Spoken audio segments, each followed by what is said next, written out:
from them this day and age could have got someone in until the end of the season for cover. I think the club have let the fans down a little bit here, Marco, says Jason. Yeah, I mean, look, the one thing we don't know is how hard they tried. You know, I mean, I know they said they were in for, you know, they were involved in a few deals, and there was money on the table, I think, in certain situations. So, you know, you've got to, you know, give them credit that they were trying. You know, I think they talked about as soon as Ross Stewart got that injury, they were already talking about it at Craven Cottage, you know, because they had to get the wheels in motion. I think for me the issue was really we should have. I don't understand why we weren't going for 3 before Ross Stewart got injured. You know, for me we needed another striker in, even if Ross Stewart was fit. But we'll see. We'll see if it's detrimental. Well, I'm sure it is detrimental, because when you lose a player like Ross Stewart, who was, I think his ratio, he was almost a goal a game for his minutes played this season. You know, he was the highest ranked sort of player if you look on it for goals per minute.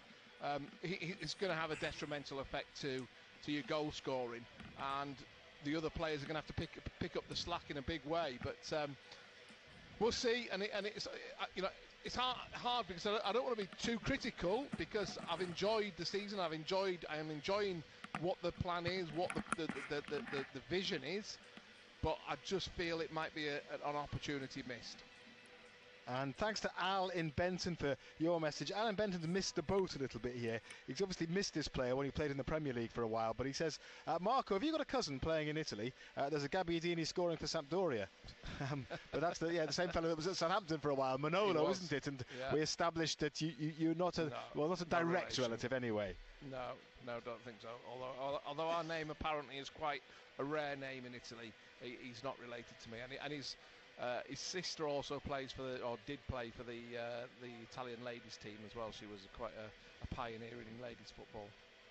It's just a footballing name, Gabbiadini, for whatever reason, despite its rarity. Thank you for all the messages. Keep them coming in. 08000 321 333. That's if you want to send us a WhatsApp message, and you can text 81333. In either case, start your message with the letters BBC. On the BBC Sounds app, on your smart speaker, play BBC Radio Newcastle, and on your radio. The sound of the North East is BBC Radio Newcastle. It's 7 o'clock now, and it's time for the latest BBC News for the North East with Miles Ashby. Thank you, Simon. Good evening. Ukraine's President Zelensky has used his first trip to the UK since his country was invaded by Russia almost a year ago to make an impassioned plea for fighter jets. That's something Western allies have so far declined to do. Speaking at a joint news conference tonight, Rishi Sunak said nothing was off the table. When it comes to fighter combat aircraft, of course, they are part of the conversation. Indeed, we've been discussing that today and have been previously, and that's why we've announced today that we will be training Ukrainian Air Force on NATO standard platforms. Because the first step in being able to provide advanced aircraft is to have soldiers or aviators that are capable of using them. Not a centimetre of tarmac has been laid, but a BBC Radio Newcastle investigation can reveal that duelling the A1 in Northumberland has already cost more than £67 million. The figure comes from a Freedom of Information request to National Highways. It told us it's been spent on buying land and properties, designing the new route, excavations and environmental surveys, and it's ready to start construction. The government, however, has just postponed for the third time, giving the project the green light. Martin Beale has already lost the farmhouse his family have lived in since 1904 to the project, even though he fears it may now not go ahead. Well, the impact's been massive. We had to obviously move my parents out of the house and completely change our system of farming because we were led to believe that the farm buildings were going to be demolished, so we had to vacate them. So we've had to sell the breeding sheep, and for no real point at the moment, and no new steading to replace the one that's going, because planning is stuck. The Department of Transport declined to comment on our investigation, instead referring us to statements last year when it said it needed more time for consideration of environmental matters.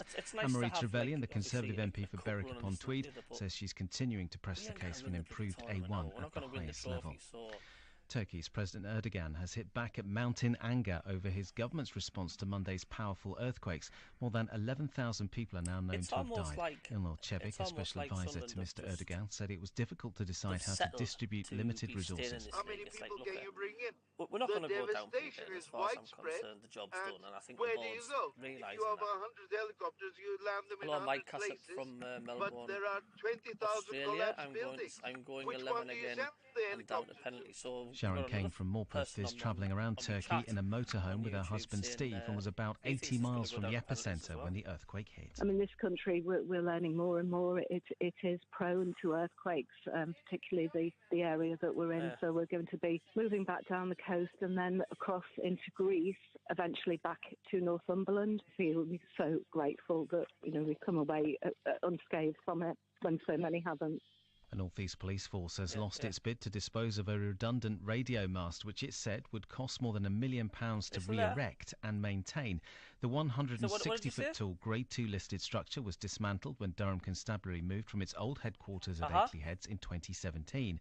The force had argued the money would be better spent on recruiting officers. It's not yet known if the force will appeal against the council's refusal to demolish the mast. A spokesperson for Durham Constabulary said it would work through the implications of the decision in terms of service delivery and the broader impact on the public. A former Labour MP has been found guilty of making fraudulent expense claims to fund a cocaine habit while in office. Jared O'Mara, who represented the Sheffield Hallam constituency between 2017 and 2019, tried to claim around £24,000 of taxpayers' money. BBC Radio Sheffield's Gina Bolton reports. O'Mara went on trial over invoices he submitted to the Independent Parliamentary Standards Authority, the body which deals with MPs' expenses. The court was told that O'Mara viewed IPSA and the taxpayers' money that it administered as a source of income that was his to claim and use as he wished. At Leeds Crown Court today, the former MP was convicted of let us know, guys. Can you hear me all right? Can hear you, DJ. Hello there from George Pettit. His chief of staff. Good luck, Sunderland. Thank you very much. 3 fraud charges. And Beyonce fans are criticising a hotel chain for charging 8 times as much for rooms for the night of her gig in Sunderland. Tickets went on general sale yesterday for the pop megastar's concert at the Stadium of Light on the 23rd of May.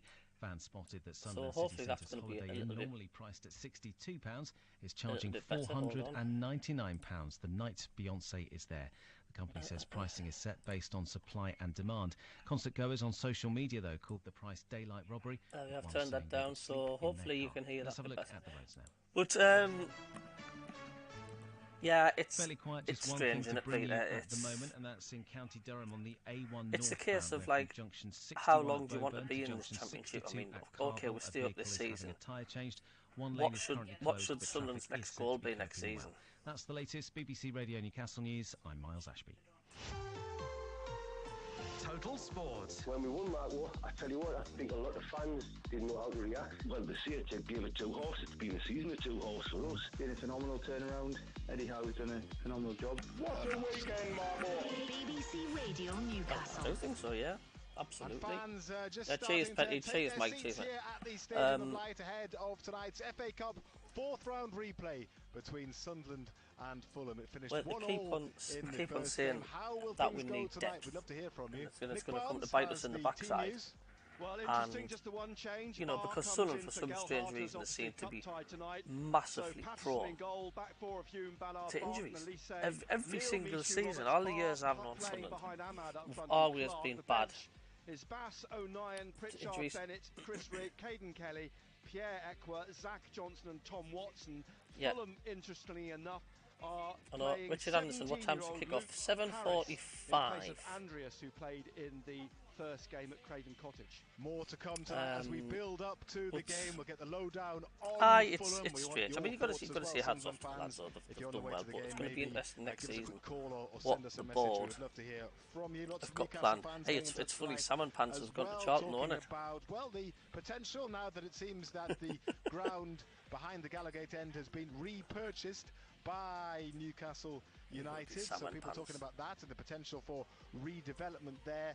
And also everyone is talking about Alan Saint-Maximin as well. We've heard from him on the programme this evening, and quite a lot of debate as to whether he should play the weekend or whether he should be sold in the summer. What is future at Newcastle United is. So do get involved in that debate as well. Let me give you the contact details one more time. Are you pleased with the season that we've done so far? 234 6565, and you can send us a WhatsApp message on 08000 321 333. Start your message with the letters BBC.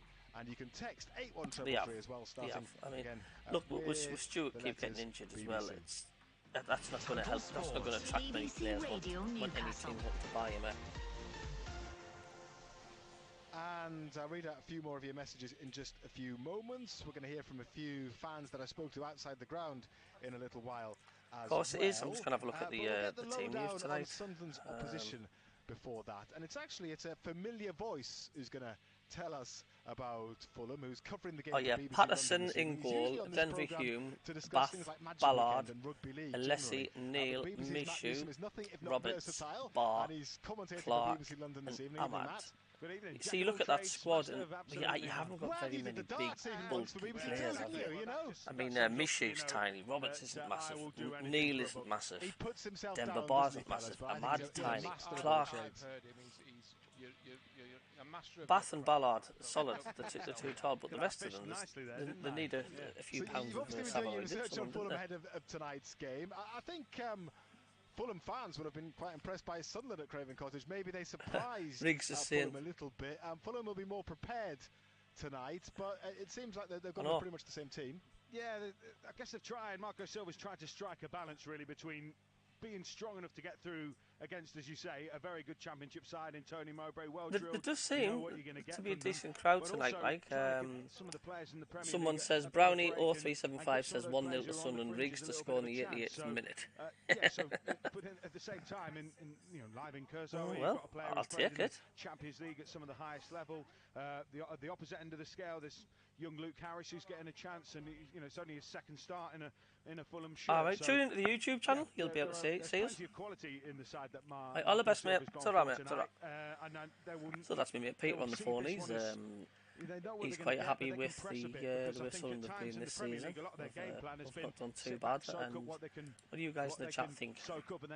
Is it right to settle for? We're not going to go down. We're safe in this division.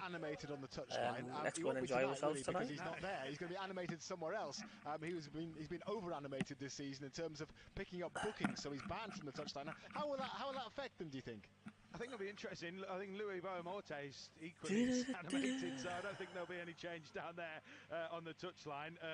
But I think these days, I know coaches will feel that they have more of an impact if they're down at pitch side. But if you think a lot of sports, actually, just coaches turn the audio down a bit to get a perspective, as long as they can have some means, whether it's fair or foul, of communicating with the rest of their staff, then he probably might find that it's an interesting perspective tonight. What sort of pattern do you think the game will have in the early stages? How do you think Fulham will come out? Because it's always interesting when you get Don't forget, anybody new to the channel, if you just click the thumbs up and hit the subscribe button. Thank you very much indeed. Or is it a case of respecting Sunderland a little bit more and realising that they, as the home side, might exert a little bit of pressure early on and just trying to soak that up?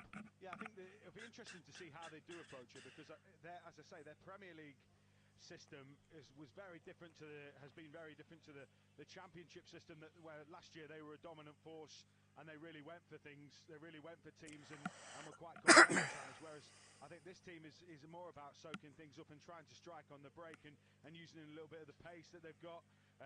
You'll see João Palhinha, he's already got 8 bookings as among the most booked players in the Premier League. He's their hatchet man. And he's got Tom Kearney alongside tonight, a little bit of craft and creativity, but I will be surprised. Don't forget to be uninterrupted commentary of the match tonight, right from start to finish. Maybe a team that they could feel they could be like that. I think they've been almost drilled and coached into being that team now that's a little bit more passive and then tries to hit on the break. Marco, have you got any questions for Matt? Feel free to put him on the spot, test his Fulham knowledge. He's doing very well. I wouldn't do that to him. Now look, it's hard, isn't it? Though we're making predictions, and who knows? Maybe sometimes a fixture like this can give a team a bit of freedom, and they can do something different. But then that can be detrimental to how they play, and they may leave holes in the defence or holes in the midfield to exploit. So all these things we don't really know until we kick off, because it's a totally different scenario to a league encounter and all that brings, which is usually, in the case of teams like Fulham, sort of stability. They're defensive. They want to be organised. Maybe that, if they relax a little bit more tonight, it may open up the gates for Sunderland a little bit. Yeah, and I think there is a little bit more adventure in some respects. Someone like Harry Wilson, I think, has struggled to impose himself at times this season, because last year he was, a fulcrum, exactly, a really dynamic force. And I think, if anything, Marco Silva would have looked at previous campaigns that Fulham had in the Premier League and thought, we can't be that open, we can't be that kind of team. So it's a Bobby De Cordova-Reid who is going to get back and cover his fullback, who gets the nod ahead of him instead. So you're right, that might open the game up tonight. We might see two teams really going for it. But should be a good game. Yeah. Matt, you know the answer to this. How many FA Cups are there? Is there one proper one and then a replica? Loads of replicas, a few replicas. I mean, there's one down there next to the pitch side now for the TV cameras. I presume it's not the one. I don't know, maybe it is. They had a kind of catchment of them or whatever. A few of them, yeah. So they just pull one out the cupboard and take it. I think the real one is safe, isn't it? Somewhere. You'd think so. Yeah, I don't think they tell. I mean, knowing football nowadays, the Premier League have probably got their own one anyway. That they send out to matches and things like that. But I don't know. There are rumoured to be more than one. But, I think the original one is it in the Football Museum? I can't remember where it is. It'd be alongside Barnsley's matchbooks in the Football Museum, like probably. Yes. Yeah. Okay, Matt, we'll let you get back to your commentary duties for BBC Radio London. Enjoy the game this evening. That's Matt Newsom giving us the lowdown on Fulham. Interesting to hear his thoughts on how Fulham might approach the game this evening. Before I came into the stadium, I had a wander around and had a chat to a few fans outside the ground, and this is what they said to me. Alistair, I'm just asking people how you win matches without strikers, which is Sunderland's issue at the moment, particularly in the Cup. Yes, could be a bit of a test in time, but I'm sure we've got skillful, fast midfield, so I'm sure they'll take up the slack. So that's the way to play then. Obviously, with no focal point, you just use the speed and the skill of those players behind. Yes. Skillful, youthful players. So hopefully we can just bomb on and confident at home, crowd behind them. Nice, Kieran. So what are your thoughts in playing, which they have to do without a focal point in attack? Yeah, definitely. If you're nothing to lose tonight, to be honest, so they've just got to go for it, be confident. Obviously, you played well away at Craven Cottage, so the lads have played well at the weekend. Got a point down at Millwall, so yeah, all good tonight. So the aim is the playoffs, but a nice cup run always goes a long way for the lads in the season. So I've come across a couple of Fulham fans here as well, just waiting for the game tonight. And welcome to the North East. This is a lovely night, by the way, for the North East of England. What's going to happen tonight? Hopefully a Fulham win, comfortable victory. It wasn't so comfortable in the first game, though, was it? No, a lot of rotation though. So hopefully Leeds at home's a winnable tie in the next round. So hopefully they go for that, go for it tonight. Hopefully go back down to London with a win. What about yourself? What do you think is going to happen tonight? Just the same, hopefully a Fulham win, but I'm just here for company, to be honest. Don't know much about English football, but yeah. I was going to say the accents would probably betray not necessarily you being a Fulham fan, but what's the story there? Well, 4-hour drive down from Dundee tonight, okay. So half day at work to get here, and then a long drive home tonight as well. But it's not much of a story really. Tom Kearney is the reason. And how big is the Dundee branch of the Fulham Supporters Club? I think it's just me. The question I'm asking Sunderland fans is, how the heck do you win without a striker? I don't know, just put some players up there that is confident enough to score goals and play as a team. How do you do it tactically without a recognised striker like Ross Stewart up front? I just need other players to step up to the game and pass more and make more opportunities to score. What do you think is going to happen tonight? 1-0 Sunderland win. Jordan, the question I'm asking is, how do you win a game without a striker? Just play the odd work up and hopefully you'll win. Yeah, so some confident enough Sunderland supporters that I spoke to outside the ground ahead of the game tonight. It's all about finding a way to win without Ross Stewart, without another striker up front. And I also spoke to the Dundee branch of the Fulham Supporters Club there. That's football fans are mad, aren't they? Yes. So he's just thought, and he's brought his other half down. I'll pop down from Dundee for the game. on a Wednesday night. Unbelievable. Anyway, but that's what makes the game great, isn't it? People like that. But no, look, interesting responses. I think the thing we've got to remember is that with the system that we play, we do have forwards on the field.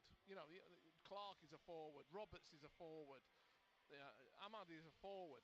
They're just not centre forwards in the modern sense of the game, which is nowadays a centre forward plays a very very much more with his back to goal and less. It's less about sort of running onto through balls and running in behind defenders. So there is a little bit of change, and also that physical presence is usually something you do need because you're quite often outnumbered, and that's one of Ross Stewart's biggest assets, is that when he is outnumbered, he very often comes out with the ball. But that's going to grab a little bite to eat back in a tick. Definitely, there are a number of attacking players on that field. I'll let you go in a second, Ando. I'm just going to read a couple of messages for you before you go. If that's all right by you. Yeah, fine. Ian is in Clevedon, not too far from here, but he's a Newcastle fan. He says, just a note about St Maximum. I've been a massive fan of his, but I do think Howe has changed his style of football and tried to make him more rounded, look for passes rather than taking people on. And unfortunately, I think this is taken from his flair, and he struggles with that type of football. If Howe doesn't want to play him where he just runs at players and takes them on, then I think we should sell him, says Ian. It's probably a fair comment, isn't it? Ooh.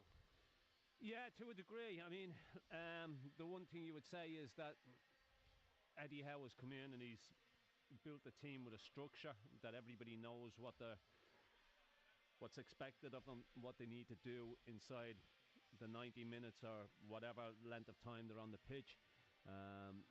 If your mate's in trouble, you help him out. I mentioned this last night. Dan Burn at Arsenal early on was struggling against Saka. Willock and Joe Linton tripled up on him, gave him all the help, and it's alien. It's really alien to Alan St Maximin. It's not something that comes natural to him. It's and you wonder, can he get that into his game? I think, to be fair to him, I think he's tried. But if it's alien to you and it doesn't come natural, because his first instinct is to go forward all the time. It's not to go back. Yeah. Sometimes he did it too much, though, John. Do you think? I mean, like it was like, I think there was such pressure on his shoulders underneath Steve Bruce's management that literally was the only outlet you had really at times, wasn't he? So he just used to get it and run with the ball every time. Yeah. There is somewhere in between. Basically, but basically under Steve Bruce, the game plan, Marco, was to get the ball, give it to him, and see if he could do something happen. And hope that something was going to happen. Yeah. I'm going to read another quick one from Paul, who says... There we are. I'm just having some sausage rolls for me tea. Neither Bellingham or Rice will be coming to Newcastle anytime soon. People forget that 9 months ago we were celebrating the windows being cleaned at St James's. It's just a small step project, and now people think that we are signing players that will cost well over £100 million each. It's not going to happen yet. We are years ahead of schedule, but the club is doing the correct thing by not rushing things, and we'll want to see if this is a one-off season or not, says Paul. Quick comment on that? Yeah, I agree. I think, look, because of everything that's happened, I think people get ahead of themselves. There's nothing really wrong with that, but, I think when this first started out, Friday, we said it was going to be baby steps. It was a long project. It was things that weren't going to happen overnight. I think where we are at this moment in time is so far ahead of everything that they thought it would be. It's still going to be a gradual process. Just because we are where we are doesn't all of a sudden mean you're going to be going and throwing. Yeah. And the text is right. Bellingham can have his pick of clubs. He can go anywhere that he wants. Declan Rice will have his pick of football clubs, but they're going to be valued at well over £100 million. In excess of $1 million. They will be. Okay, before you go, Ander, did you notice what the final two Sunderland substitutes that Barnsley mentioned had in common? Should I tell you who they are again? Then you'll get it. Zach Johnson and Tom Watson. Oh, both won the Open. They've both won the Open, yes, indeed. I thought you might have picked that out. Cheers, Ando. Cheers, boys. Cheers, John. We'll talk to Ando again on tomorrow's programme. Righty and Houghton's a Sunderland fan and says, good luck to John and Newcastle at Wembley. From a Sunderland fan, says Righty. That's the sort of friendly spirit that we That's like. That's very kind of him, thank you. Yes. Cheers, Ando. And so we've got time before Benno and Barnsley take you up to a 7:45 kickoff here at the Stadium of Light, Sunderland against Fulham, to speak to one more Sunderland fan who is, I think, Davey. I thought it was. I just wanted to double check. Davey, good evening. You're right, Simon. It's Davey. Good evening, Marco. Hello, Davey. Good evening, Marco. Tonight, I don't think I agree with Barnsley, mind you. I think Jack Clark will play up front. Well, we'll see soon, won't we? But look, I think it will. Ahmad will be wasted as a number 9. I just think he'll be wasted. I think he may. When we kick off, he might be stood in the number 9 position. But I think I think Ball play on the left. But I think once the game gets underway, I think there will just be sort of almost like just a rotation that they will be allowed. Turn the volume up a tad. Yeah, of course. 2 seconds. If he's out on the left side, he'll stay on the left side, and if Clark's run across into, I think. There we are. Hashtag let me know if that's any better. Can you hear that any better? Yeah. He'll be standing up front against the centre backs. No, I think the main thing, Marco, tonight is that they need to stick the chest out and be brave on the ball. Well, they've done that a lot this year, haven't they, Davey? So get it wrapped into the feet, go for the hard ball, and let's just say where it takes us. Yeah, and the atmosphere is building. Hopefully, the numbers, the crowd will improve, and we'll get a good atmosphere there. But definitely, there's sort of, it's a nice scenario for the manager. He's got, if we get knocked out, I think, there's no shame in that against the Premier League team. Be brave on the ball, Marco. That's the most important thing. Have a go. Yeah, have a go. Yeah, have a go. Be brave, though. Play the hard ball instead of the side ball. Yeah, we see a lot of it in football, in modern football, but you still have to have them moments where somebody grabs the game by the scruff of the neck and goes for it, really. Okay. Brilliant. Davey, I think. Thank you very much indeed. I thought you'd gone for a second there, Davey. It's unlike you to be quiet, but enjoy the game, Davey. Thanks very much for coming on. Thanks a lot, Marco. I'll have a chat to you at half time if that's okay with your analysis of the first half. Look forward to it. Let's hope we're still smiling. And Barnsley and Gary Bennett, who has now arrived here at the commentary position, will take you up to kick-off next.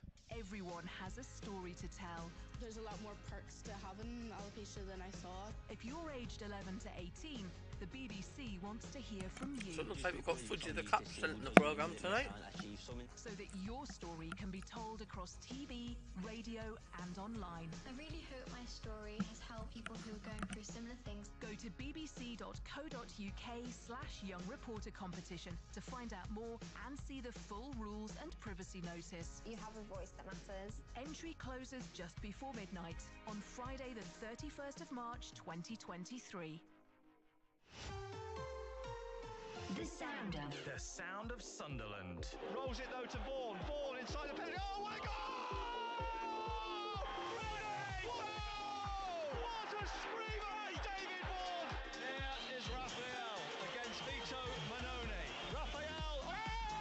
He's done it! He's done it! Sunderland through to Wembley. Gets the whole heart beating. Great sport kicks off here. BBC Radio Newcastle. And a reminder of the teams tonight. Sunderland, Patterson in goal. Then Hume, Ballard, Bart and Elise, Neil, Mishu, Roberts, Barr, Clark and Ahmad. And the bench is Bass, O'Nien, Pritchard, Bennett, Rigg, Kelly, Ekwa, Johnson and Watson. The youngsters, Chris Rigg, Caden Kelly, Zach Johnson, Tom Watson. I use the term youngsters, relatively speaking, in comparison to the rest of the team who are young as well, apart from the likes of O'Nien, Pritchard and Bart, of course. Fulham, well, they pretty much revert to the same team that played at Craven Cottage. Rodak goes back into goal, Marek Rodak, the Slovakian international. Kenny Tete toes in. Shane Duffy comes in place of Issa Diop, who's on the bench. But Levin Kazawa plays again at left back. He's on loan from Paris Saint-Germain, no stranger then to Michu. Palhinha and Harry Wilson in midfield, with Luke Harris, 17 years old, alongside Tom Kearney, Adam Morton, cheers for that. Took off 7.5. Vinicius, who played with Jack Clark for Tottenham against Marine in the FA Cup a few years back. And the big guns on the bench: Leno, Robinson, Diop, Reed, Andreas, James, Decordova-Reid, and then the two big guns, Willian and Mitrovic, are both on the bench for Marco Silva's team. Marco Silva is on the bench, figuratively speaking, as well, because he's got a touchline ban tonight, so he'll have to watch the game from the stands. And Stuart Gray, Louis Boa-Morta and Gonzalo Pedro will be his lieutenants down pitch side, down at the base of this west stand. It's a good night, it's a chilly night, but it's a dry night, and they're expecting, they've sold around 30,000 tickets, so there should be a good atmosphere in here. Should be a good atmosphere. And again, we talk about 30,000. You know, it's a good crowd. You know, especially people. Bearing in mind, yeah, it's on telly. Yeah, it's on telly. Plus, you look back that we've been in London for the last 10 days as well. You know, games there at Millwall, at Fulham. We've got another London game coming up. We've got a home game on Saturday coming up as well. So yeah, it is a lot of expense as well. So, you know, when we talk about 30,000, come on, that is a fantastic crowd. It is brilliant. Now, bearing in mind, 2,800 went to Millwall. They've already sold 2,100 tickets for the game at Queen's Park Rangers, and they've still got an allocation of another 800, which I wouldn't be at all surprised if that pretty much they all go as well. So they won't be far off 3,000 Sunderland fans at Loftus Road next week. Your thoughts on the two teams? Sunderland, actually, it's. I mean, to use the old cliche, it's a no-brainer, isn't it? I mean, you know, Tony Mowbray didn't really have a huge amount of choice, but Marco Silva, I think it's interesting because in a way, he's gone slightly. I mean, I use the term loosely, weaker than the first time around with the addition of the 17-year-old Luke Harris. Well, again, you know, you just go back to the game at Craven Cottage. I think Sunderland was excellent. I think it was a fantastic game, especially for a neutral watching the game end to end. A lot of action. Has Fulham, shall we say, underestimated Sunderland? I think, you know, especially after the first game, you know, I think they gained the respect, but I was expecting a stronger team from Fulham tonight. And if Sunderland play the way they did at Craven Cottage, I can see them getting a result. To play devil's advocate, do you not think Marco Silva might think, right, actually, when you analyse the first game, they were unlucky not to have got back on level terms earlier. I mean, Andreas' strike, which Ballard blocked on the line, a couple other opportunities just over. Patterson had an absolute blinder on the afternoon. Marco Silva knows his players. He knows the sort of problems that they did cause Sunderland on the afternoon. And I think is it almost a statement of trust in his team that he feels they can do it second time round. I just have a feeling this is going to be a tougher game tonight for Sunderland than the first game was. Yeah, it's going to be interesting. But again, you know, we talk about Fulham, we talk about the opportunities they had. You expect that, especially when you're playing against a Premier League team. You expect that, especially when you're playing away from home. But I think one thing you didn't expect is that Sunderland would have the opportunities which they had created, and you think they should have done better. You know, if you go back and look at the opportunities which, for instance, Ahmed had. You know, and one thing, okay, Patterson was busy. Their keeper would have been busy if we would have hit the target. And there's an onus now on Ahmad to do that tonight. Yeah, that's right. Yeah, listen, he's got to take it up another notch, isn't he, tonight? Well, I know what people are saying. He's got to take it up another notch. I think what's happened is he's created himself a reputation. That's what he's created. He's been in the shop window. People now have opened their eyes and think, whoa, I tell you what, he's some player. You know what I mean? They're looking at that combination between Roberts and Ahmed, and people are saying if they can work that tonight, they will cause Fulham problems. You know, yes, we've got to shoot a lot more. You know, and I think that's something which Tony Mowbray talked about, especially with the absence of Ross Stewart. We haven't got that focal point where he can put the ball in the box and he can win the headers, or especially from goal kicks, he can flick them on. We've got to play a different way, and it'll be interesting. Maybe Clark himself might be playing as a striker tonight. I don't know. We don't know. It'll be interesting to see how we're going to set up and how we're going to go about it going forward. We're going to hear from Joe Gelhardt in a second. He made his debut, of course, on Saturday at Millwall, but he's not eligible to play tonight. The lads. And I caught up with him following that 1-1 draw. Yeah, it was a tough game, obviously. It was expected coming to a place like this. Big physical side who play long balls, and most of the game you're feeding off scraps, so it's tough, but we expected it. We worked on them doing that all week, so it was no surprise. But yeah, as you said, it was still a tough game, but I'm happy to make my debut. I know you've arrived highly regarded. A lot of people were after your signature, and I think you can see why. There's a lot of endeavour from you today. You worked really hard, and probably quite frustratingly for you as well.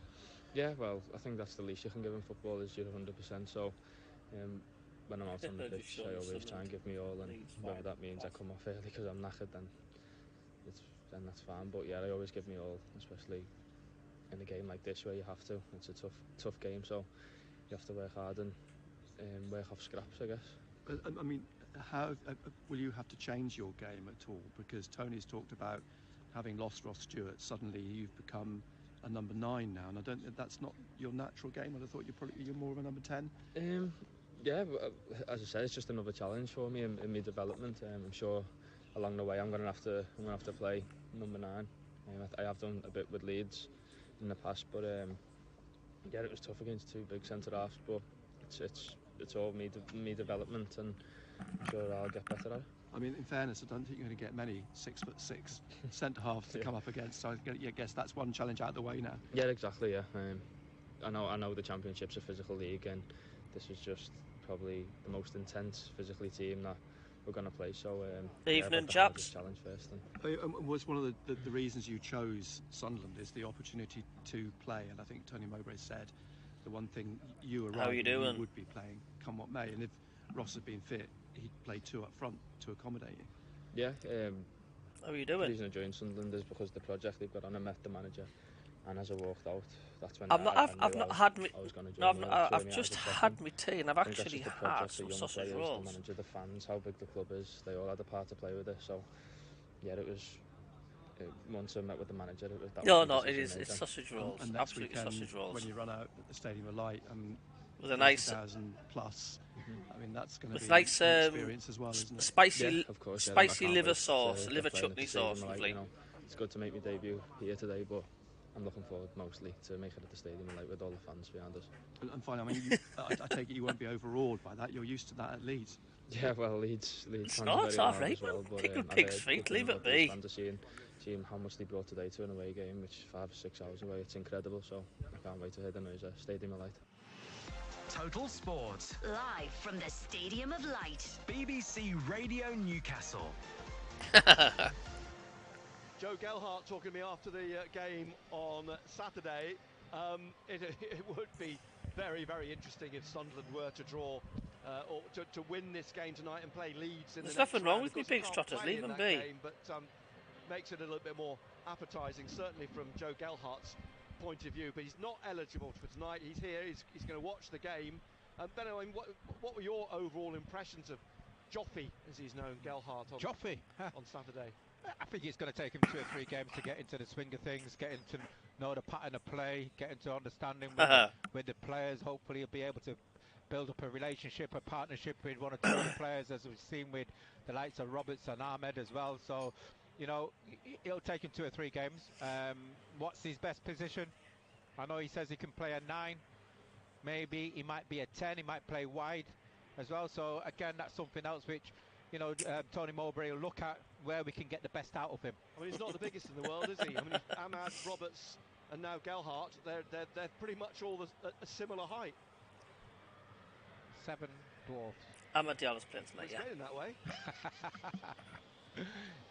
No, as I said, they've just got to find a way, haven't they? That's what they've got to do, especially going forward. But again, you know, one of our biggest concerns is set pieces. You know, I thought Ballard and Bart at the weekend were outstanding, and they've got to do that now for the rest of the season, especially with the absence of Ross Stewart. Hey, Ant, there's a question for you. He's a very, very good striker, but also defensively. Which pop singer he has been excellent is known by the name of Samuel Dylan Murray and was a singer in the band called The Ordinary Boys? Tony, one of the reasons the game's been picked for television is because of the quality and the excitement of the first tie. I mean, the result. Jacob, have you found out who's the manager is yet or not? Have you? A performance, a game like that again. Well, I think it's a given that we every game we give everything we've got. We are on the front foot. We are trying to play positive possession-based football. It's not always easy to play possession-based football against a top Premier League side, of course, but I thought the positive for me in the first game was that when we had the ball, we tried to be positive. We tried to play through them, not rather than just kick it down the pitch and look for scraps. I thought we were really progressive with the ball in the first game. And yet we felt their quality when they had the ball. And so the positive for me was that we threatened their goal. We actually could get through them by being brave and playing with Patrick, playing with Ahmed, getting the ball through to Jack. It was frustrating when Ross came off, of course, for us, because again we lost that real threat, cutting edge at the top end of the pitch that can score a goal out of nothing. But I think that it was the attitude of the team, not any individual players, that was the positive on the day, that we did play without fear. Sunderland have got nothing to lose tonight. I mean, look, they're safe. They're not going to get relegated in this league. I think they've had a cracking season. They've got nothing to lose tonight. Playing on the front foot and getting after the ball and being aggressive. They've got nothing to lose. They need points. Let's see how the game goes. You know, again, we'll go out and we'll try to be aggressive right from the offense. This first goal and give us something to can't get relegated. Do you know what I mean? It's not as like it's a massive disaster if we lose tonight. We're not going to lose any points, are we? That first game, I mean, 3/4 of it was played without Ross Stewart, and you still managed to fashion chances. And I guess you're looking at a player like Ahmad. And you spoke. Well, there's no way we're going to win the FA Cup, is it? I mean, take a few let's from outside the box, maybe just rather than a couple of touches, just smash one. Yep. And he thinks I'm a long play record. That's got stuck, to be honest, about shooting. You know, it's you can only, as a coach, you can only emphasise. And he's such a wonderful talent. The ball's like stuck. We'll not beat Fulham tonight. We will not beat Fulham tonight. Sometimes, and I would rather him skip past the first one and shoot. You know, if he's in shooting range, but. That's okay. Listen, he's wary of being critical at all of Ahmed, because he has scored goals for us. He has created goals for us.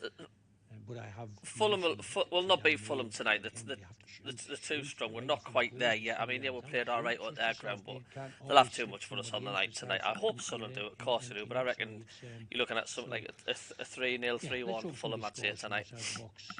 Because we've been trying to drive home about shooting, we've been trying to drive home that the wide players have to get in the box more. Their responsibility without a goal poaching, a goal centre forward who lives off goals. We have to have more men in the box to score a goal, and they all need to. Adam Morton, referee is Tim Robinson. Patrick and Jack have to get in from the opposite side. Ahmed has to get in the box. It's everybody has to take the burden, the extra burden, responsibility of trying to score goals now that Ross is not there. You don't know their team, obviously. I mean, it's trying to second guess what they do, but if they do play the same or a similar team that started at Craven Cottage, you must fancy that you've got a chance. I mean, and if they do field Mitrovic and Willian from the start, that's a huge mark of respect to you and what you've done. Yeah, listen, I don't know what their team is. I think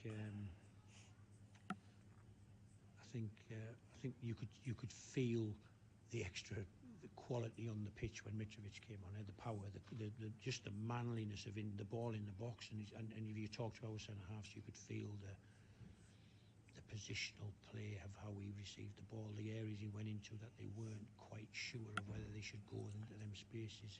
A real high quality footballer. Yeah, no. Willian, you don't need to talk. He played for two of the I couldn't believe that teams in the world in the Premier League, and so as well as Fulham. So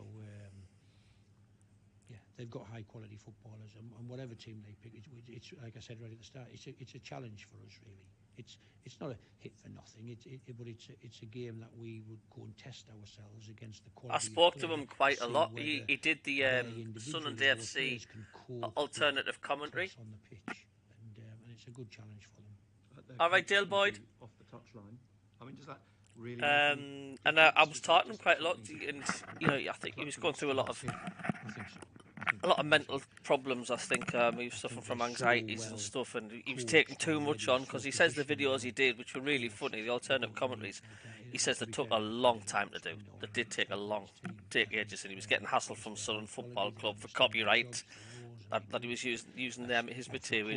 You know the messier the loopholes you've got to go through. Utopia to be able to sit on your bench and watch your team play, because the work's been done over a pre-season and every week building up. But his videos were bloody funny though.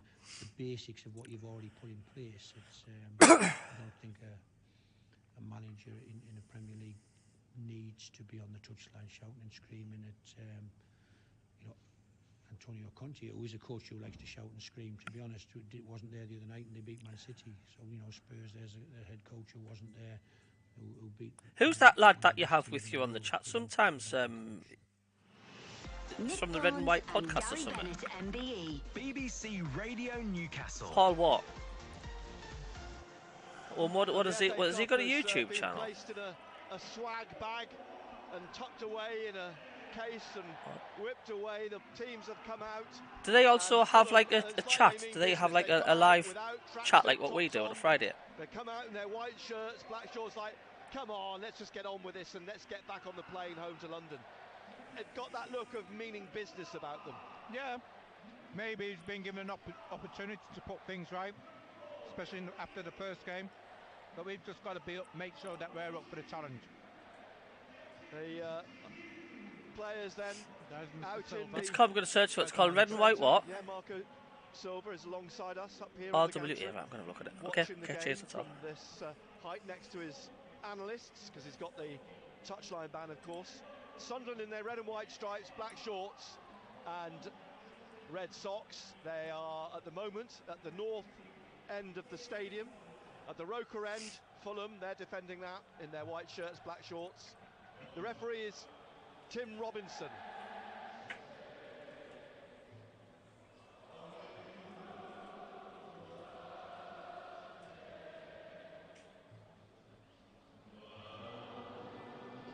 Oh, I just know who Paul Wilson is. I know the channel. We used to laugh at them, didn't we, the way they were set up, because they were funny.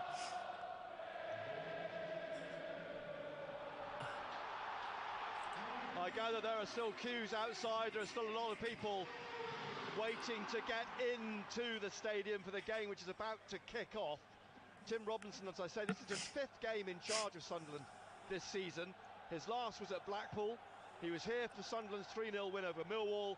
He was also here for the defeats by Burnley and Norwich City. He's all in black. He gets the game underway, this FA Cup 4th round replay, and the ball is whipped upfield by Shane Duffy, who replaces Diop in the starting lineup from the team that played at Craven Cottage. And there's a free kick straight away for a foul by Fulham on Sunderland's right-hand side. Roberts just sitting up now. It was his birthday at the weekend. 26 years old now. One of the elder statesmen in this team. Older statesman, 26. So, Roberts, the former Fulham player, strolls away from the incident. Rock on, says Dale Boyd. Back it's played by Hume to Ballard on the right touchline and swept up. It comes off the head of Tozin. Ahmad will chase, but Rodak in his light blue comes out to the edge of his penalty area and clears for Fulham. Here's Kearney, plays it just behind into Paulinho, back again to Duffy, back into the centre circle to Paulinho, the Portuguese international, who had an impressive first game actually, and back it comes again to Duffy, the experienced. Yeah, he's down. international. 5 caps for the 31-year-old now, who's spent the last few years at Brighton before joining Fulham in January. Here he is again, plays the ball across to Tosin, back over to the Irishman. Wide on the right is Tete, the Dutchman. And then on this left-hand side, we've got Kazawa again, the Frenchman who's on loan from Paris Saint-Germain. As Kearney plays the ball across to Duffy, up to the halfway line. Wide, it's cut out by Clark in front of Tete. Tete's chasing Clark back into his own half, slipped inside to Ahmad. Ahmad into the centre here. Let's see, from Barr, and now Ahmad out to Roberts on this right-hand side. Ahmad again on the right-hand side, out to the touchline, flicks it back inside, behind Roberts, but it's Neil who tried to get on the end of it, loses it. Vinicius is coming forwards with this now. Roberts gets the ball off the Brazilian and lays it off to Hume on the right, and it's headed in the air by Solomon, the Israeli. Has Fulham got quite a strong squad out? To Tosin, a former Manchester City teammate of Patrick Roberts. Across to Duffy, out to Tete, and he plays it back to Duffy in the opening minutes of the game. 0-0 as Tete plays it back again to Duffy. He plays it into Kearney, who scored the Fulham goal, of course, at Craven Cottage. Looking for Kazawa, overhits the pass, it goes out for a throw to Sunderland on the right. Trey Hume waiting to recover the ball. Hume then, some 15 yards from the corner. Ned Shaw, how are you doing? Tony Mowbray looks fairly isolated. Have Fulham got a strong squad, Ant? In the Fulham technical area down below us. The ball here with Dan Neal. Plays it back into the penalty area to Bart. Closed down by Vinicius, but he gets it out wide to Elise. Barr's calling for it. He's made a run down the left, but he has to track back. Clark has just laid the ball off behind him to Elise. Forwards to Barr. Slips it back inside to Clark, who's... Hello, Doug B, mate, welcome. Mishu, sorry, he's nudged in the back and goes down. And it's a free kick to Sunderland, just inside the Sunderland half, and the foul was right in front of Tim Robinson, the referee. Elise then taps it back to Danny Bart, across to Ballard. Ballard here on the right-hand side. There's a bit of a breeze, there are a few plastic bags billowing about above the pitch. Comes back through here to Gazawa and Tosin. Tosin just outside the corner of the penalty area. Ahmad goes to close him down. He plays it across the field to Duffy. Out wide then to Tete. Back again to Duffy. And Duffy just holding it for the moment, calling for I'm watching it on my TV. Yeah, mate, it's on BBC. Absolutely. At the back of the centre circle, out to Kazawa, forwards to Solomon. Solomon cutting inside now, inside the Sunderland half, up to Vinicius, back to Kazawa, slips it through to Luke Harris, the 17-year-old, but it's won back by Sunderland. And Clark looking for Barr, but intercepted by Duffy, headed away by Elise again, and Tete's trying to get it forwards again, but Barr got a foot to it, gets it out on the left-hand side to Clark, but it's won back by Fulham, and to Kearney, Tom Kearney, the Scotsman in the centre circle. Leaves it for Paulinia, across to Tete again, still inside the Fulham half. 5 minutes letting Sunderland know they're here. We're live on BBC Sounds and BBC Radio Newcastle as the ball played into Solomon in the penalty area, and a great challenge by Ballard. It's a corner to Fulham. Ballard straight across the front of the Israeli to smash the ball behind. The first corner of the game falls to Fulham. That ball's travelled a long, long way. Maybe. Anyone got any score predictions? Swept up. But it's a fantastic challenge by Ballard. Yeah. So Kearney will take the corner on the left at the... I don't know, I think Fulham's going to have... Stadium. I think 3-1 Fulham. I think they've got too much for us. Hope I'm wrong. Not far away, but it'll be whipped in with the left foot of Kearney. It's headed across the penalty area and cleared back up to the halfway line. Tete is back there for Fulham now as Roberts goes to close him down, but it's rolled back to the goalkeeper, Marek Rodak, who's been the FA Cup goalkeeper for Fulham, played at Hull, has played in the first game at Craven Cottage, plays again tonight. Oh, wait, is it true we're doing the The Thursday night this week, yeah? Rotherham goalkeeper. Are we doing the show on Thursday night or football chat, yeah? Loan spell of 2 years there before joining Fulham. What night's that on? Yeah, it's on Thursday. Right, okay, cheers. Thanks. It's laid off by Wilson, Harry Wilson. Now they make a break and there's a trip by Dan Neil on Wilson, just forwards of the centre circle. Conrad Tanks just said should have been a yellow for the Fulham player stopping Michoud. Oh, that's what we said before, yeah. Yeah, I think it's important that Sunderland stays switched on. Fulham will have a lot of possession of the ball. It's just the movement, you've got to track runners.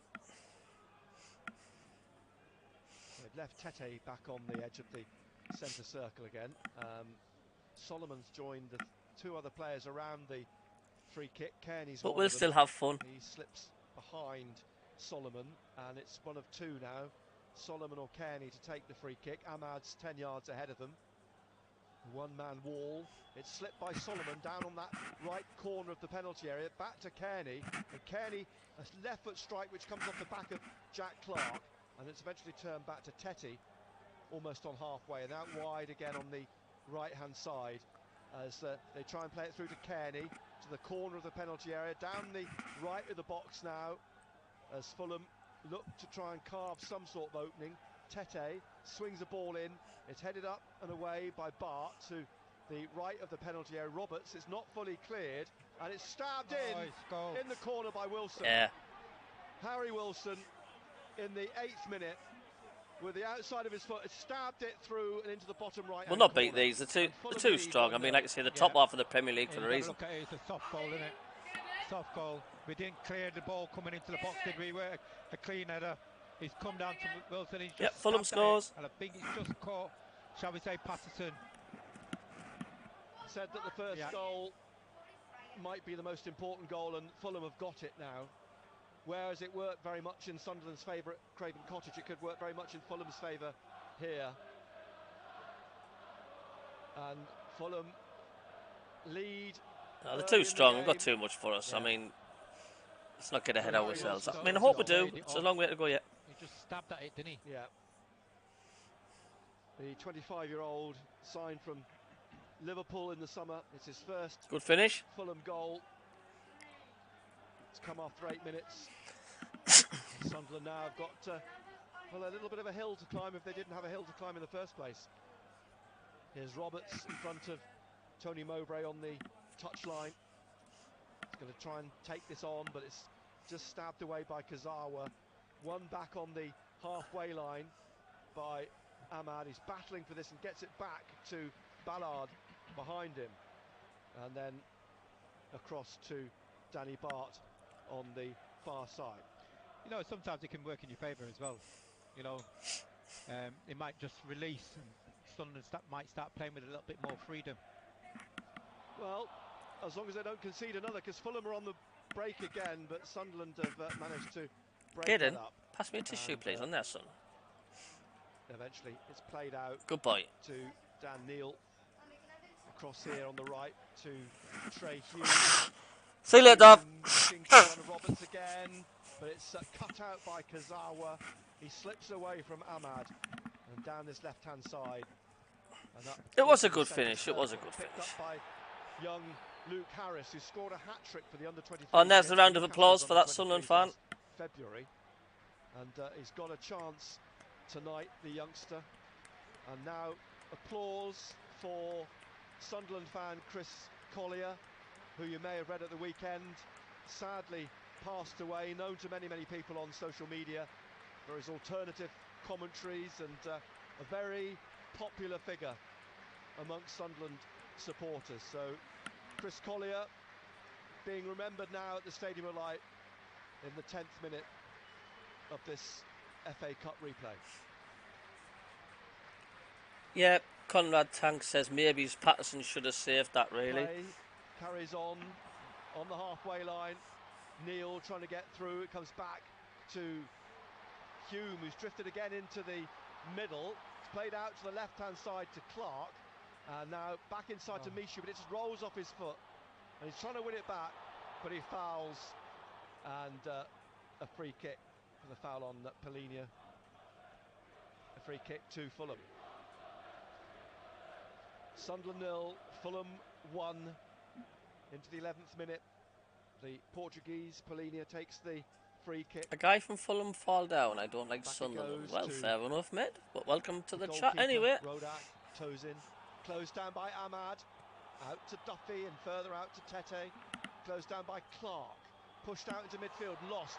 Picked up here at the edge of the penalty area. And trying to weave through Dan Neil. It doesn't work for him as the player's gone down. It was Barr who went down, but half-hearted appeals for a penalty.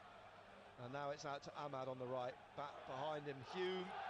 And Hume back again to Ballard into the middle to Bart.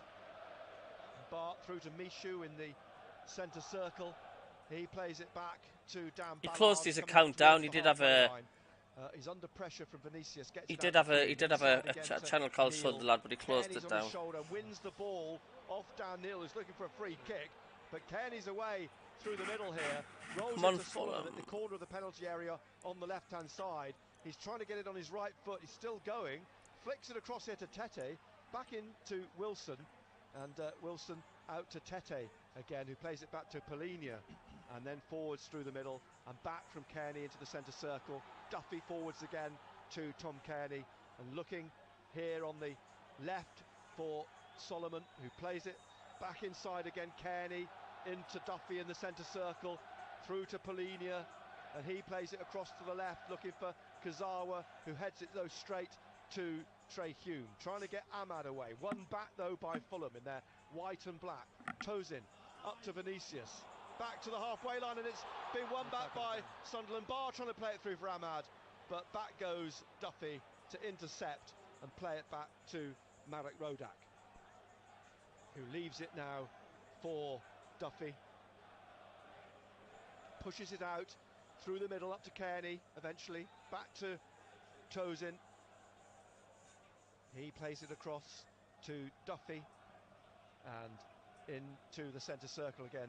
Polinia now to Harris, out wide to Wilson. Back it comes to Tete. Tete back to Duffy, and Duffy now across here to Tosin.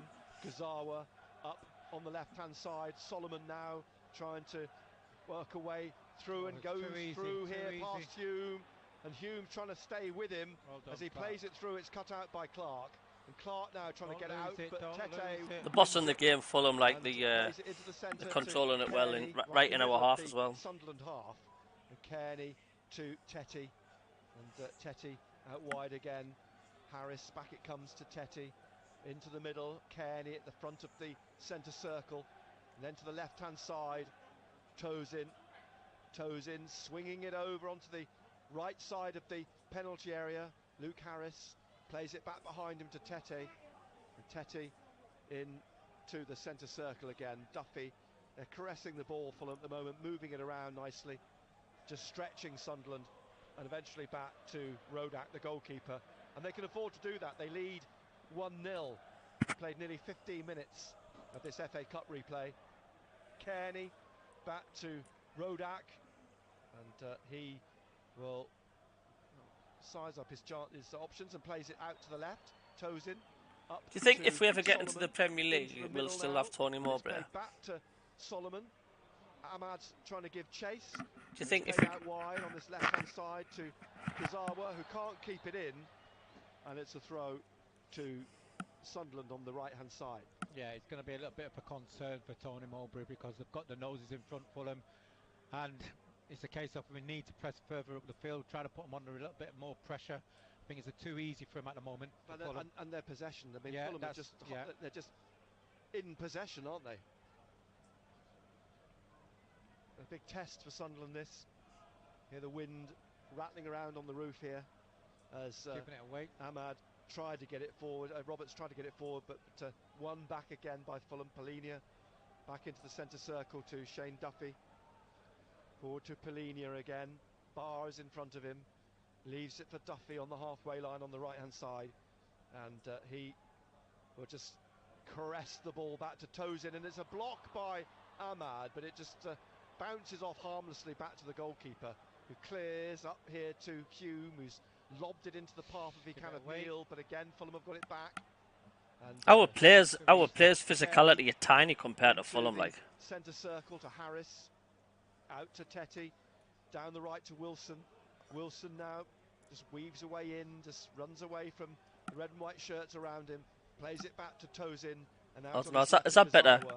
And trying to slip it through to Kearney, who knocks it back to Wilson, and out to the left now to Solomon. And Solomon to the corner. Is that better? Area, just tucks it back to Kazawa.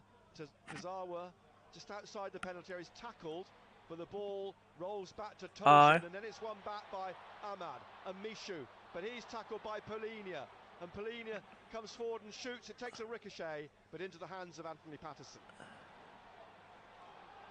Bowled out quickly to Roberts on this right hand Man City's Vesta. Hello.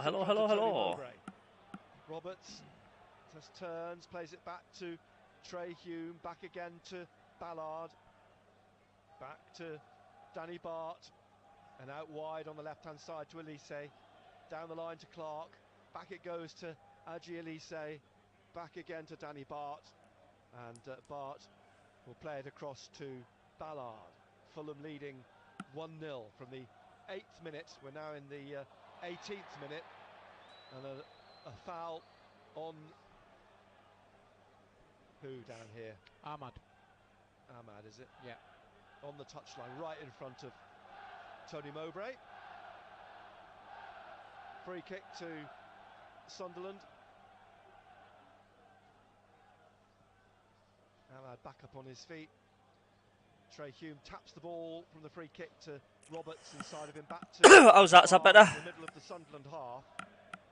He plays it across now to Elise, and out wide on the touchline to eventually back to Bart. Bart looking for Ahmad wide on this right hand side, but it's cut out by Kazawa. Barr is in the centre. Here's Polinia though. Welcome to the channel, Man City bestie. To Duffy, back to Polinia. Cut out though the forward pass by Clark, and Barr picks it up. He's got Ahmad on the run here. Barr still going, rolls it into Ahmad in the penalty area. Now trying to tee up Mishu. It's blocked his attempted shot, and then comes down, or Roberts can eventually comes back out from Fulham. Well, I'm ahead. It's actually half time. Tozin ties us up. And yeah. Again by Fulham. And Kearney on the halfway line is fouled. Free kick to Fulham. I collect Panini. I used to collect Panini football stickers when I was little. That run from Barr. But as you say, should Roberts maybe... His shot was poor, but should Barr have released it earlier? He should have released it early for Ahmad. I just think that we just need to get a little bit tighter in the middle of the park at the present moment. We know Tom Kearney is a very, Doug very B says I'll take an ugly win, absolutely. Space, he'll hurt you. You just got to have a look and see where he is. Tom Kearney signed from Blackburn in 2015.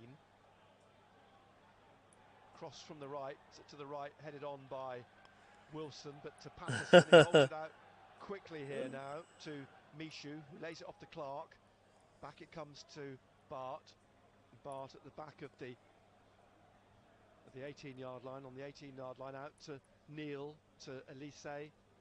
Elise back to Bart again, who's pushed a little bit further out. Swings it up through the middle, Barr in the centre circle. He's done well to keep hold of it, finds Mishu, back to Bart. And across here to Ballard on the right-hand side. Ballard to Roberts, right in front of Tony Mowbray. It's won though by Kazawa as they try to push forward. Solomon for Fulham on this left-hand side. Inside to Kearney again. Kearney out wide again to Kazawa, the Frenchman, French international. Kearney, and he plays it back into the centre circle to Shane Duffy. Duffy, Barr ahead of him, plays it square. Cat's called Fudgy. Hey, Fudgy. Player of Ahmad plays it back to Rodak. Out through the middle again. Kearney on this left-hand side. Roberts trying to get the ball off him, but he can't. Okay, thanks, Man City's bestie. Thank you for popping in. Polinia across to Duffy again, and up towards the halfway line. Down the right wing, Tete just steps back away from Clark. Yeah, I did as well. Get massive flawed. Back again to Tozin. And Tozin to Duffy to his right-hand side. And out to Tete again on the right. Polinia swinging it forward a little bit optimistically. And it drops into the hands of Patterson, who's got it out quickly here to Dan Neil in the middle. And Neil plays it square across here to Ballard to run onto. And Ballard out wide to Trey Hume.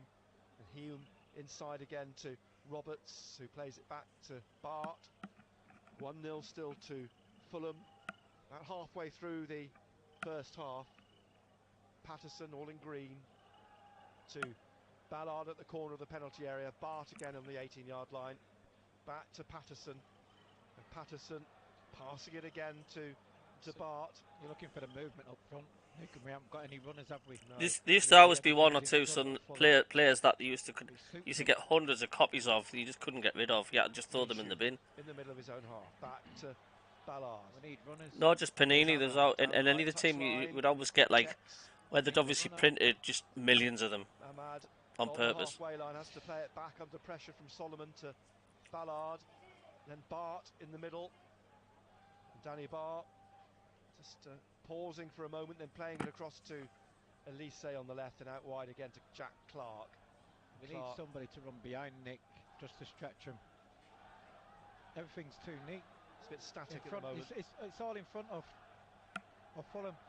Trying a long ball now, Patterson looking for Ahmad, but easily dealt with by the head of Kazawa. Now Kearney again, getting the ball down the left-hand side to Solomon.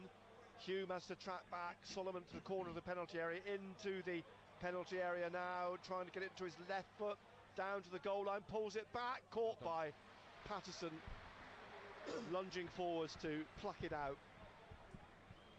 But it opened up again for Fulham. But again, who's on the ball? Kearney. He's the one who's picked the pass out for Solomon. You've got to get tighter to him. 3 of the Sunderland substitutes warming up down below. So this is a situation that we've talked about before, especially with them pressing higher. Fulham, he's got to kick it long, then you're thinking, who's going to win the ball in the air? And Tozan wins it with his right foot. Yeah. And now his right foot through it again. Neil trying to get it forwards. Duffy throws himself at it. Drops for Kearney, who wins it side of the centre circle to Kazawa, Polinia. And then out on that right, the edge of the centre circle. Another foul by Mishu. Jordy Groundwater, we can still win this. And Wilson sits up, picks himself up. Free kick to Fulham. This is not the same game as welcome to my co-presenter, Fudgy the Cat. We're not getting there. Nowhere. If you go into my YouTube channel, you'll see I've got a co-presenter. Tete looking for it down the right. Elise gets it clear to Clark. Back to Elise into the middle. Neil just short pass back behind him to Ballard. Ballard driving out with this down the right hand side into Roberts onto the halfway line almost. You need a runner. And Roberts looks and goes left and into the centre circle and through back of the referee straight into the path of Wilson. And they're on the break again here with Vinicius, but it's still going Wilson, and down goes Patterson to his left to make the save. It was a weak shot in the end. A weak shot, but again we give the ball away, Nick. A square ball, give it away again. And now Ballard has to do the tidying up. Out to Hume on the right hand side. Roberts trying to go past Tozin. Roberts fouls Tozin. And it's a free kick again to Fulham on this left hand side. This is a test. It's a test. We are having trouble at home this season, yeah, I know. Apart from the Middlesbrough game, of course. How are we going to get behind them? At the present moment, playing the ball in front of Fulham is not working. Well, we have to remember who we're playing tonight. We are playing like a top 6, top 7 Premier League side. We're in the 26th minute. Here wide on the left is Manos Solomon. Plays it inside to Polinia. He swings it right across on the far side, picked up by Tete, back to Duffy in the Fulham half. He plays it square to Tozin. 6'5", up to the halfway line, Kearney. Kearney's big as well, he's 6'1". They're a big team, Fulham. Out on the left, Kazawa. playing it through here, looking for Vinicius, wins a free kick, foul by Ballard. Another free kick for Fulham just inside the Sunderland half on the left of midfield. Home on Saturday to Nottingham Forest. Fulham, a much improved Nottingham Forest. Tosin leaves the free kick. It's going to be Kearney, I think, is going to take it. Yep, jogs back and throws the ball through forwards a few feet. And he leaves it. Luke 19 to come to the rescue. Haha. They know what they're doing here, don't they? Just winding the clock down a little bit. Luke Harris to the left of Wilson, who's now looking like he's going to take the free kick. The referee's talking to Tom Kearney. He's had a word with the Fulham captain, and it's left for Harris, who just taps it to Kearney, and he plays it to his right now to Tetty, and Tetty swinging it up to the edge of the penalty area. Wilson gets his head on it, but it comes out to Roberts, who heads it straight down on the left-hand side here to Kazawa, who crashes a ball against Wilson, who still manages to get across into the 6-yard box, but it's hooked away by Dan Neal. And it looks like Barr is trying to wrestle down Tete, but gets away with it. And now Kearney again. That was Tosin he was trying to wrestle with, and here is Tosin again. Playing it out to Tete. Back here to Duffy, who's coming on this left-hand side. He plays it back to... Would like 09 to play it in midfield again. Yeah, I know, me too. Out through the middle again to Tom Kearney. Across to Tete. He's tackled by Clark. Clark now trying to get away down the left touchline. Tete sticking with him down into the corner and eventually knocking the ball out for a Sunderland throw. God, Fulham have got acres of space going forward, like. A yard or so up from the corner flag. Just so easy for them. Elise with the throw back into the centre. Dan Neal. He's got a chase for this though, and he's going to be beaten to it by Kearney. Neal half looks across for a free kick, but he's not going to get it. It's rolled on down the right of midfield into the edge of the area, and the shot from Wilson is just wide round the foot of the left-hand post. I've got to say, Dan Neal looks one pace today. He's not been sharp enough, has he, at the present moment? He's getting caught on the ball a lot. He's been getting caught, running away, can't recover. But it's not just Dan Neal. You know, we've got to up the tempo. We've got to have runners to stretch Fulham at the present moment. Just playing in front of him does not work. Wilson scored one. He's had two more half chances as well. It's still only 1-0 to Fulham. We're in to almost half an hour of the game. Solomon back in his own half. Back to the goalkeeper. You will see Sunderland have a good spell. I just hope it's not when we're 2-0 down. Forwards into the penalty area. The goalkeeper clears. Ballard wins a free kick. Vinicius backing into him.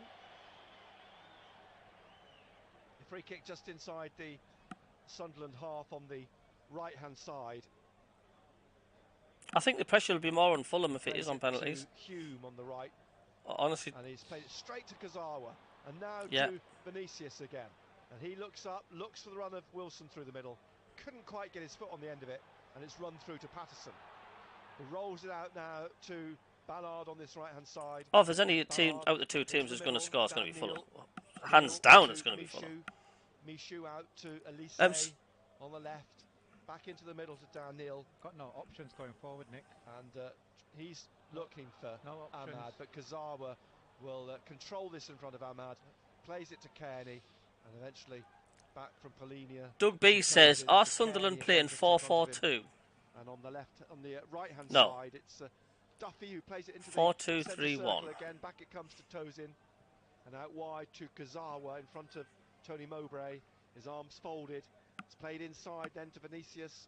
He's lost it though, the tackle by Dan Neal. But the ball given away again by Michu to Kazawa. Roberts is playing shite according to social media. Plays it to Tete, and Tete is going to play it out wide. Roberts is playing shite according to social media. Right side of the penalty area, but he's just held off the ball, and it will roll behind for.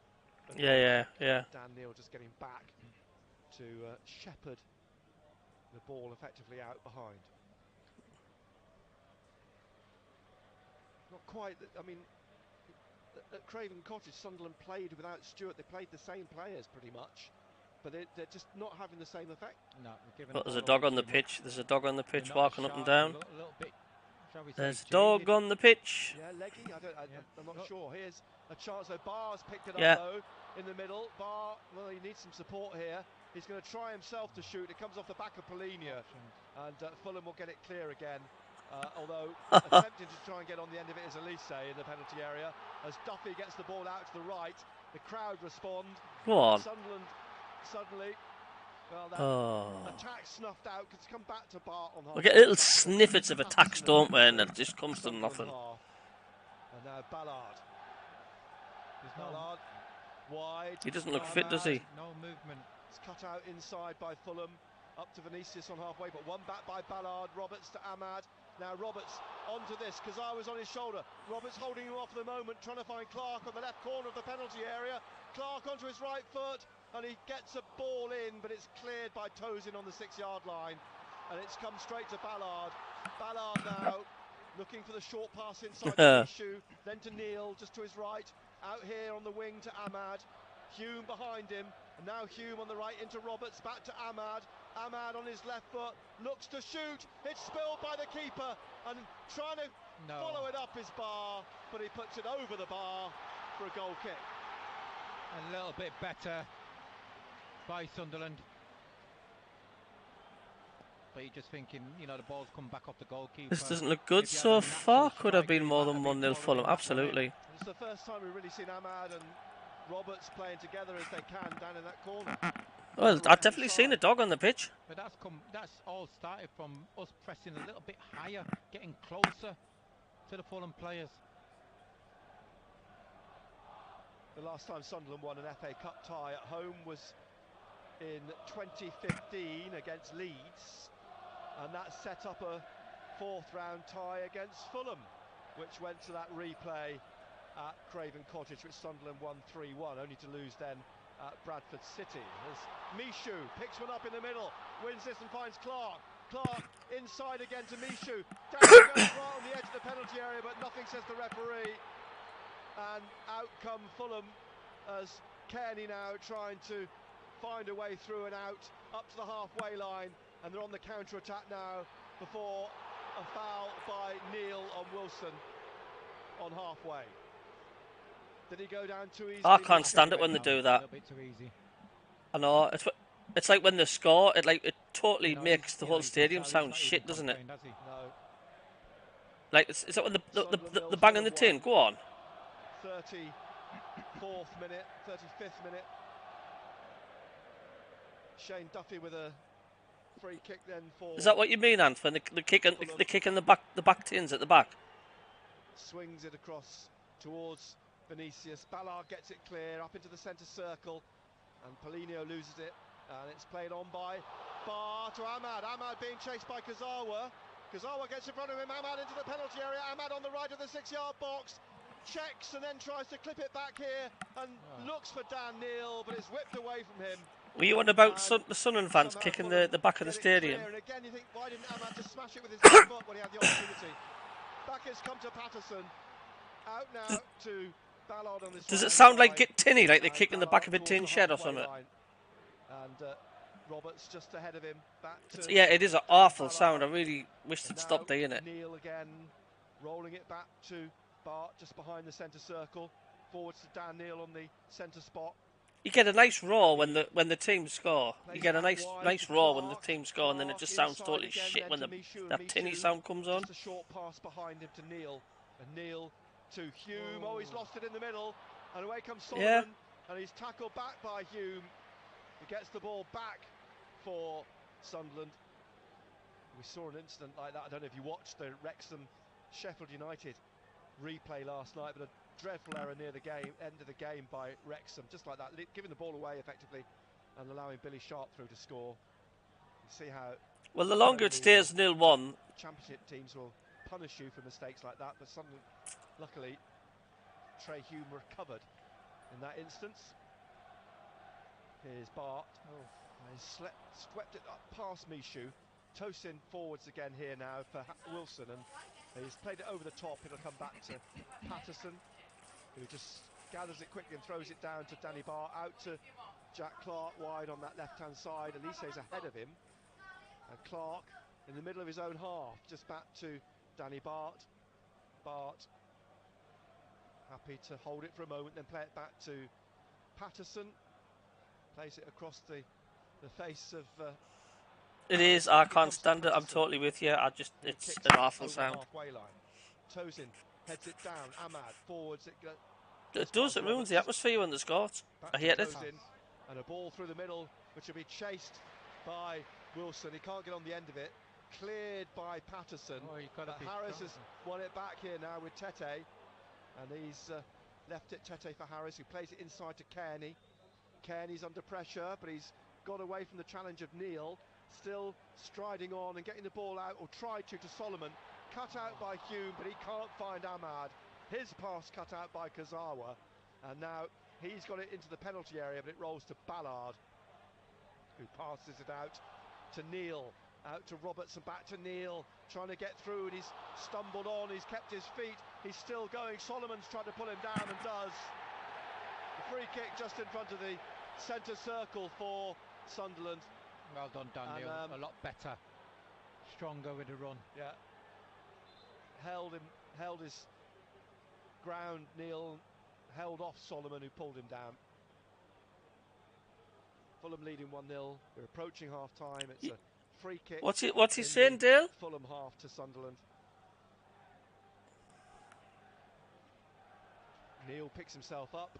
Hume and Roberts over the ball. Hume jogs away. Roberts is going to the Preston manager. You're best off asking Jacob for that one. I've no idea. Neil in the centre circle. Ripple of applause for the substitutes warming up again down below us. Roberts chips the ball into the penalty area. Ballard looking for it. Bart looking for it. Hume as well. It's come back out though to Neil in the middle now. Right, no, I don't know. To his right, Roberts chipping it back up into the penalty area again, looking for Bart, punched away by Rodak, in from Clark, and a bay behind for a goal kick off of Ballard, I think. With a bit more composure, Clark could have lifted that up over and in, but he struck it first time, and it was a bit of a bobbling ball, wasn't it? Well, yes. We've got to make our possession count though, because they've got quality Fulham, and they'll just come to the other side and they can do damage. In the 39th minute,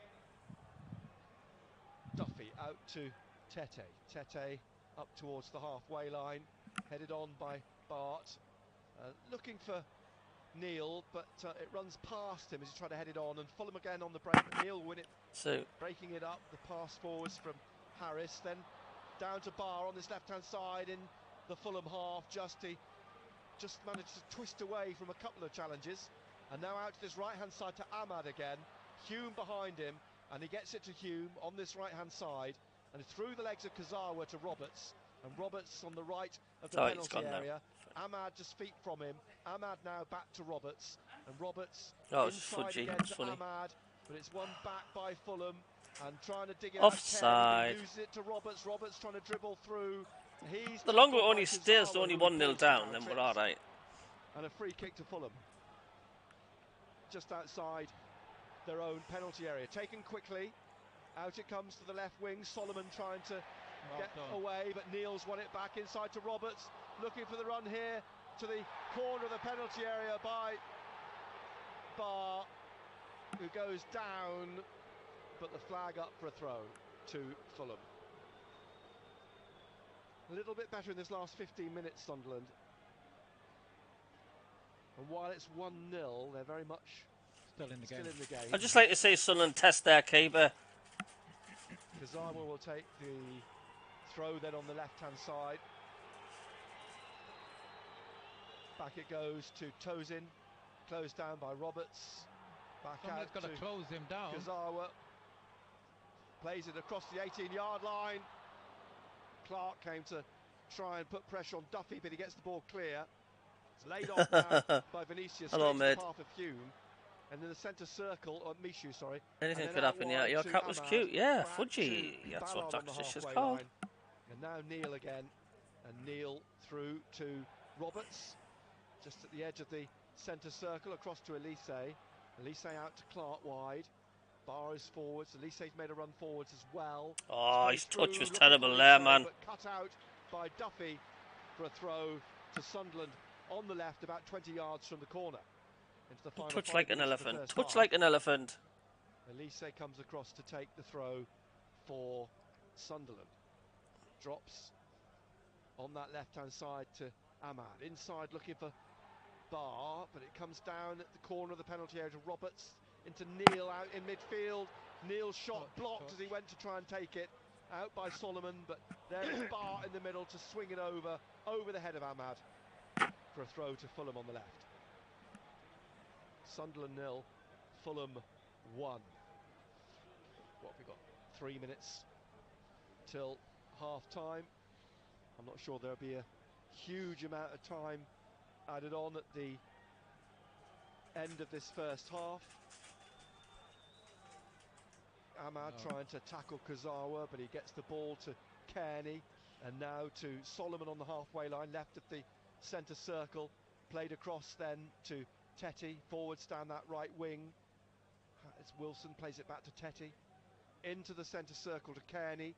Kearney now just sizing up where to go, wide right as the overlap from Tetty, and trying to cut back inside here now into the middle. Polinia, and Polinia will just lay it off to Kearney, forwards to Harris, back inside to Polinia. They're patient again, Fulham, but they've got possession, they're keeping possession, playing it back into their own half to Duffy, forwards again to Polinia, and back to Duffy. Duffy forwards into the centre circle, Polinia back to Duffy. Remind me of Brett Gibbs has just said why wasn't 09 picked. Stupid. And leaving him out. They're just sitting on it at the back. Duffy, then forwards again. Kearney out wide. Tetty back inside a few yards to Kearney, and Kearney back to Duffy. Polinia, and he will play it back, I'm sure. Yes, he does, to Duffy. Duffy back to the goalkeeper. Oh, we're missing 09, do you think? Sunderland stretched here by Fulham. Rodak, a long kick upfield. Chase for we're missing Wilson. Luke 09. To head it over Harry Wilson, who scored the only goal of the game so far, and out for a throw to Fulham on the far side. How the fuck was that a free kick, like? Forwards to take the throw. How the... Should see how much time will be added on in a minute. That was soft, that, like. Looks for Vinicius at the corner of the penalty area. Looking for Harris, but cleared. Let's have a look at this. Was Clark holding him back? And then back to Elise. Give out where you soft cunt. He went down too easy there, like. In the middle, Ahmad on the right. Clark still going down the left, but down goes Tete, easily onto his knees. Fouled by Clark, says Tim Robinson. And a free kick to Fulham. Into the last 30 seconds of the 45. And sniffing your nana's knickers. 26-year-old keeper jogs out, as well as that spell on loan at Rotherham I told you about earlier. He'd been loaned out to Accrington and Welling and Farnborough in his time as a Fulham goalkeeper. The 26-year-old now taking this free kick from the right side of the Fulham penalty area. Out comes Jeremy Simpson, the fourth official. We're in now to time being added on. We're on halfway. Tetty plays it back to Rodak. He kicks high in the air. I didn't see how much time was added on actually in the end. Jeremy Simpson just wandered back down the tunnel. But here's Neil. It wasn't a foul, wide was it? to Ahmad on this right hand side, halfway inside the Fulham half. Back behind him, Hume keeps it in, finds Roberts on the right of the penalty area, is forced out to the touchline. He's kept hold What's of it happened to despite a Gooch? challenge by Someone's saying he's injured, isn't he? Close to tripping him up. Gooch. Gets it inside again to Hume and out to Ahmad, and then it's pushed out by Kazawa for a throw. Roberts is playing like shite. Get him off. Do you agree? Played nearly a minute of added time. Hume, as the half-time whistle goes. So Fulham go in at the break. 1-0 to the good. The early goal caught Sunderland napping, really. Wilson from 18 yards managed to turn it low into the bottom right-hand corner. They were by far the better side for another 20 minutes or so after that, before Sunderland really laid a finger on Fulham and managed to start to try and find their way into the game. Yeah, I think there's a couple of things which has been highlighted in that first 45 minutes. First of all, the quality of what Fulham have got, the way they've passed the ball, the tempo, and I think also, for me, is the physicality, you know, and the pace which they've got, and it was just summed up there with Tete recovering to get back on Clark. I don't know what it is. We seem a little bit, shall we say, fatigued, leggy, whatever way you want to call it. We've given the ball away too often. We haven't got enough movement up front. We've not got the options. So I just think they need to up the tempo. We need better movement on the ball, and I think we need to get closer to Fulham, because that, as you've said, you know, that first 45 minutes, you've got to say Fulham have basically controlled the game. Pretty much bossed it. I mean, the thing is, as we said just before the end of the half, at 1-0 Sunderland are still in it, but they can't afford to concede a second. If Fulham score a second, I think it's a fair assumption to argue it's tie over. Yeah. But while it's 1-0, Sunderland they'll get a chance. They're still in it. Well, I think, you know, we haven't laid a hand on them, really, have we? You know what I mean? And the thing is, the disappointing thing is, if you're going to get beat, beat. Pack it, Andrew. At the present moment, absolute shite first half. It's far too easy for me, for Fulham. You know, the strolling ball, and again we talk about Tom Kearney. He's controlling everything in that middle of the park. He's pulling the strings. Interesting, because they had a real go at Craven Cottage. They don't seem to have the same fire in their bellies tonight, Sunderland. But 45 minutes to go. We'll have it here live on BBC Radio Newcastle, BBC Sounds and SAFC.com. At the break, it is Sunderland 0, Fulham 1. You guys have been getting in touch with the things you did as a kid when you were naughty. Matt Bailey at breakfast. Good morning, Debbie. Good morning, Matt. Lovely to have you here in the confessional. Forgive me, Father. What was your childhood sin? Back in the 70s, we got this new TV delivered, but it had 4 buttons down the side. Switched it on, watched it for a couple of minutes, and then I decided what would happen if I pushed all 4 buttons in at once. Nothing happened, they all just got stuck. What did you do? I nicked off back to bed. And then Mum came down in the living room. I heard my brother getting told off for it, and I stayed out the way and I never owned up to it. You still never owned up? Still never owned up to it, no, because he kept protesting his innocence. Why would it be me when it could have been him?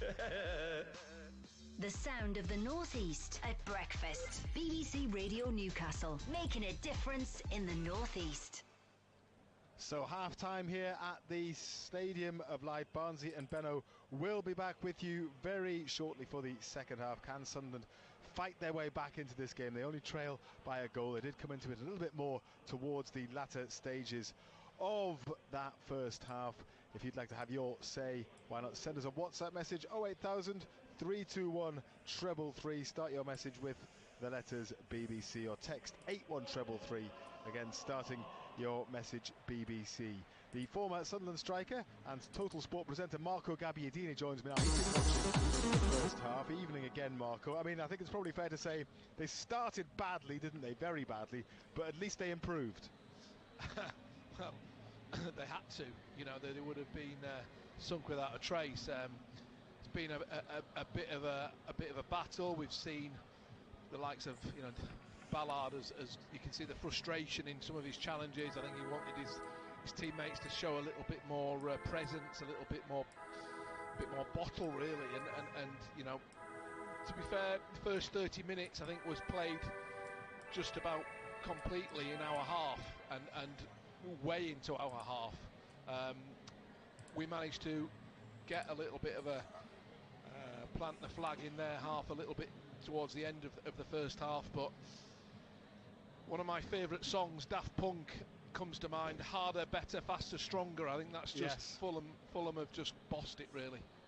Yeah, it felt like the, you know, I mean, sometimes it is apparent, isn't it, when there's a sort of when there's a gap between sides, and the Premier League status of those players, just that little bit. I mean, maybe they were slightly complacent in the first game, whatever, I don't know, but Sunderland were able to stamp their authority on that game. it's almost like well, this time they're showing their quality. Go on. Yeah, I think they've maybe realised that they do need to be. You know, if you just play football against Sunderland, they'll give you a good game. But what they've done is they've been physically at the every challenge. They've been on the front foot. They've got their bodies in. I think the referee has let them get away with quite a few bits and pieces. Some of the free kicks, I'm not sure whether they've all been free kicks, but there you go. But that's up to you to affect it.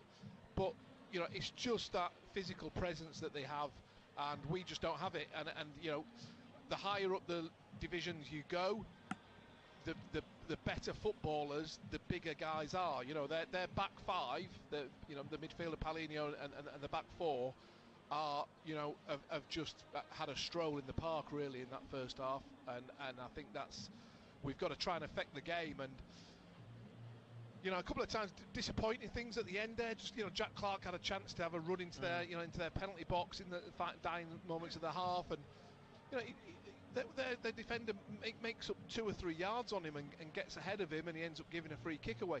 You've got to put your foot down. You've got to accelerate and motor away from players, because that's what they're doing to us. That's what they're creating space by doing, and we haven't done it well enough. And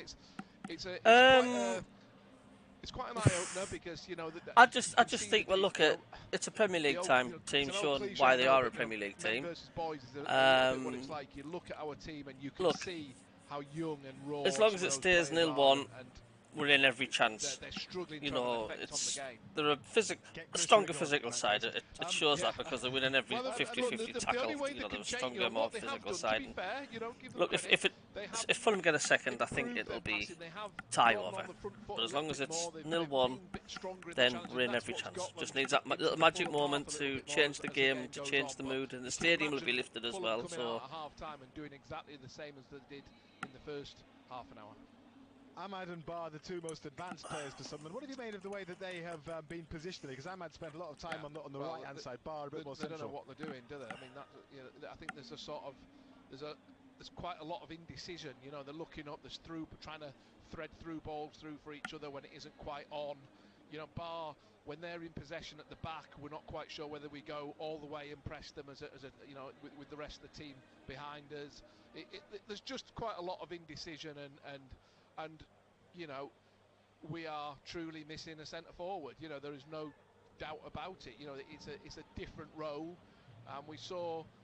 Even Bar had a chance. He got that chance where he got slipped in down the side of the 18-yard box on the right-hand side, and he beat his man. Lovely little shimmy to beat his man. Now, as a centre forward, I would have been busting a gut to get that ball across my body onto my left foot to get a shot on goal. But he just went and carried on looking. He was looking for a cross, and that's the difference between a centre forward and just an attacking player. And I think that is where just those little nuances make a huge difference. But look, they can only get better, and they'll come out, and you can see the frustration. I think they know what the issues are, but hopefully they can improve, keep improving as they did towards the end of that half. Quick word about Dan, Neil and Mishu in the engine room as well. Yeah. Overrun a little bit, weren't they, you felt, although Neil, to his credit, kept going and then showed some flashes towards the end of the half, like the rest of the team seemed to improve a little bit. But, it's an area of concern. Yeah, they've been dominated. There's no doubt about it. They've been strong in the physical encounters, and then when they've got the ball and got away and found space, they've left us trailing in their wake, and it's an eye opener. And I think, look, you can see Dan Neil. He knows that he's been found out a couple of times, but he's done something about it, and that's all.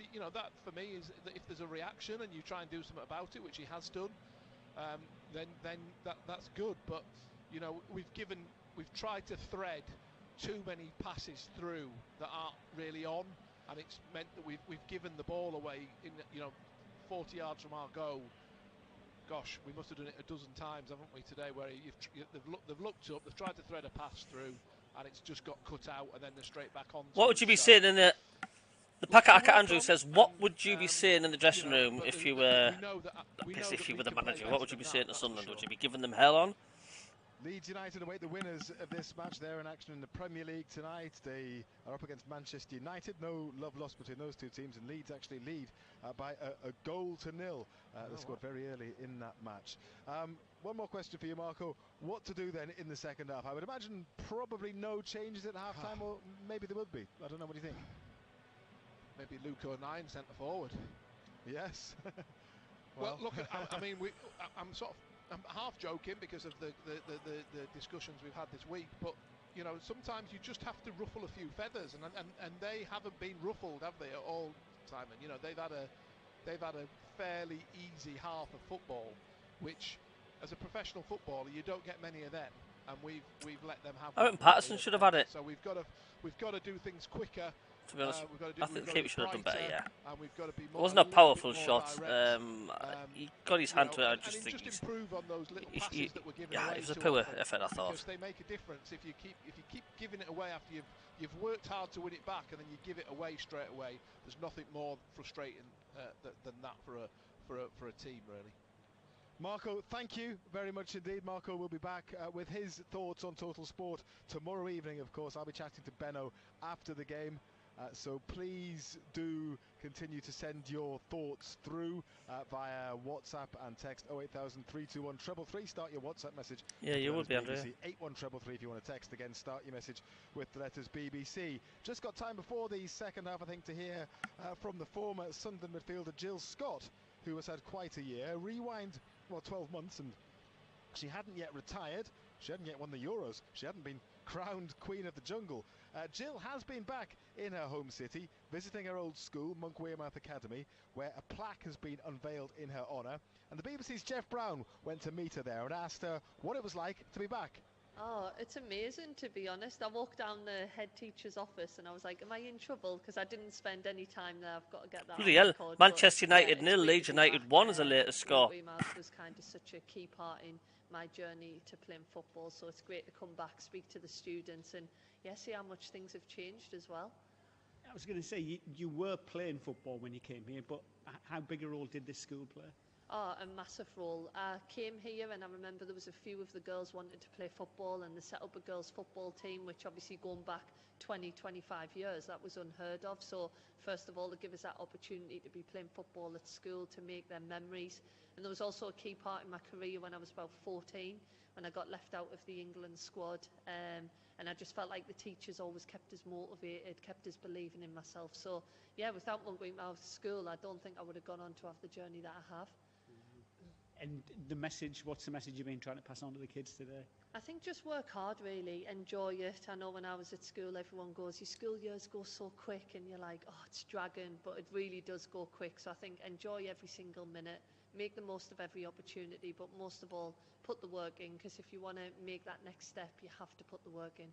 And a plaque on the wall? You're here forever? I know, I feel important. They're like, Jill, you're getting a plaque. I'm like, why me? But yeah, it's great to see, obviously, the years that I was here. Kind of a brief description. I did a lot of running when I was here as well, so it's quite nice that it's in the PE part as well, because I think that's definitely where I spent most of my time. And the youngsters here can look at you and see what can be achieved by someone from around here. Yeah, I hope so. When I was younger, I kind of didn't really have a lot of female role models, because obviously women's football wasn't kind of reaching them levels. So I think now it's important to be visible, to say, look, I started my journey here and went on to play for some great teams, have some great opportunities. So I think just by being visible, sometimes it enables a young girl, a young boy to dream of. Oh, watching the Sunderland game. And what a year it's been for you. Are you still trying to come to terms with it all? I think last year was just, it was kind of, it hasn't sunk in, it really hasn't. Some amazing moments, amazing memories, but also made some great friends as well that I'll definitely take into this year. And yeah, we'll see what 2023 brings. Got to ask you about the jungle. What was that like? Right, let's have a look at the half-time for her. I think you're in there, obviously, a lot of hours. I think you're awake for about 16 hours, so if you didn't go for a trial challenge, there was a lot of weak start by Sunderland. That was the downfall. We're too slow to come off the blocks. We let Fulham get in it too quickly. Few changes at half time. Sunderland are still in this tie. Patterson was pretty weak for that goal. We need to attack more. We've not really tested the goalkeeper. Majority of fans are just saying basically.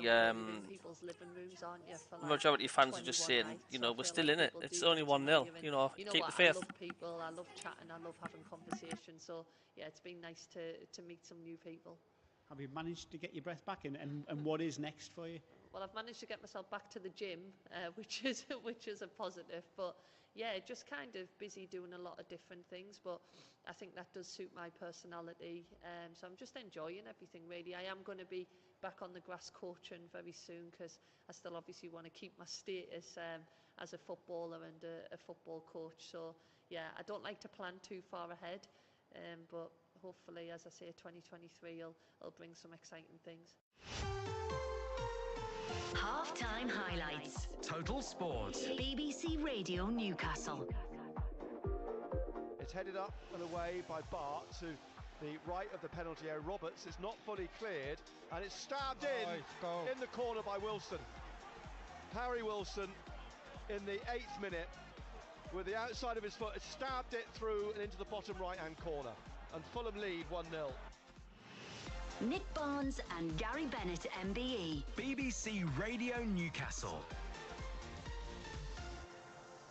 And Fulham have made 2 changes at half-time. Andreas is on for Luke Harris, and Mitrovic has come on for Vinicius up front. So they have strengthened. They lead 1-0 in this second half, with Sunderland defending the Roker end in their red and white stripes, black shorts, and Fulham at the north end in their white shirts, black shorts. And Polinia is fouled by Michu in the centre circle at the start of this second half, and a free kick to the visitors. And this in the centre circle is driven out to the right-hand side to Wilson. Wilson has the overlap coming from Tete, but inside to Andreas. And Andreas now trying to get to the byline, the Brazilian. Crosses with his left foot. Ballard heads it out. It's Wilson trying to get on the end of it again, getting caught.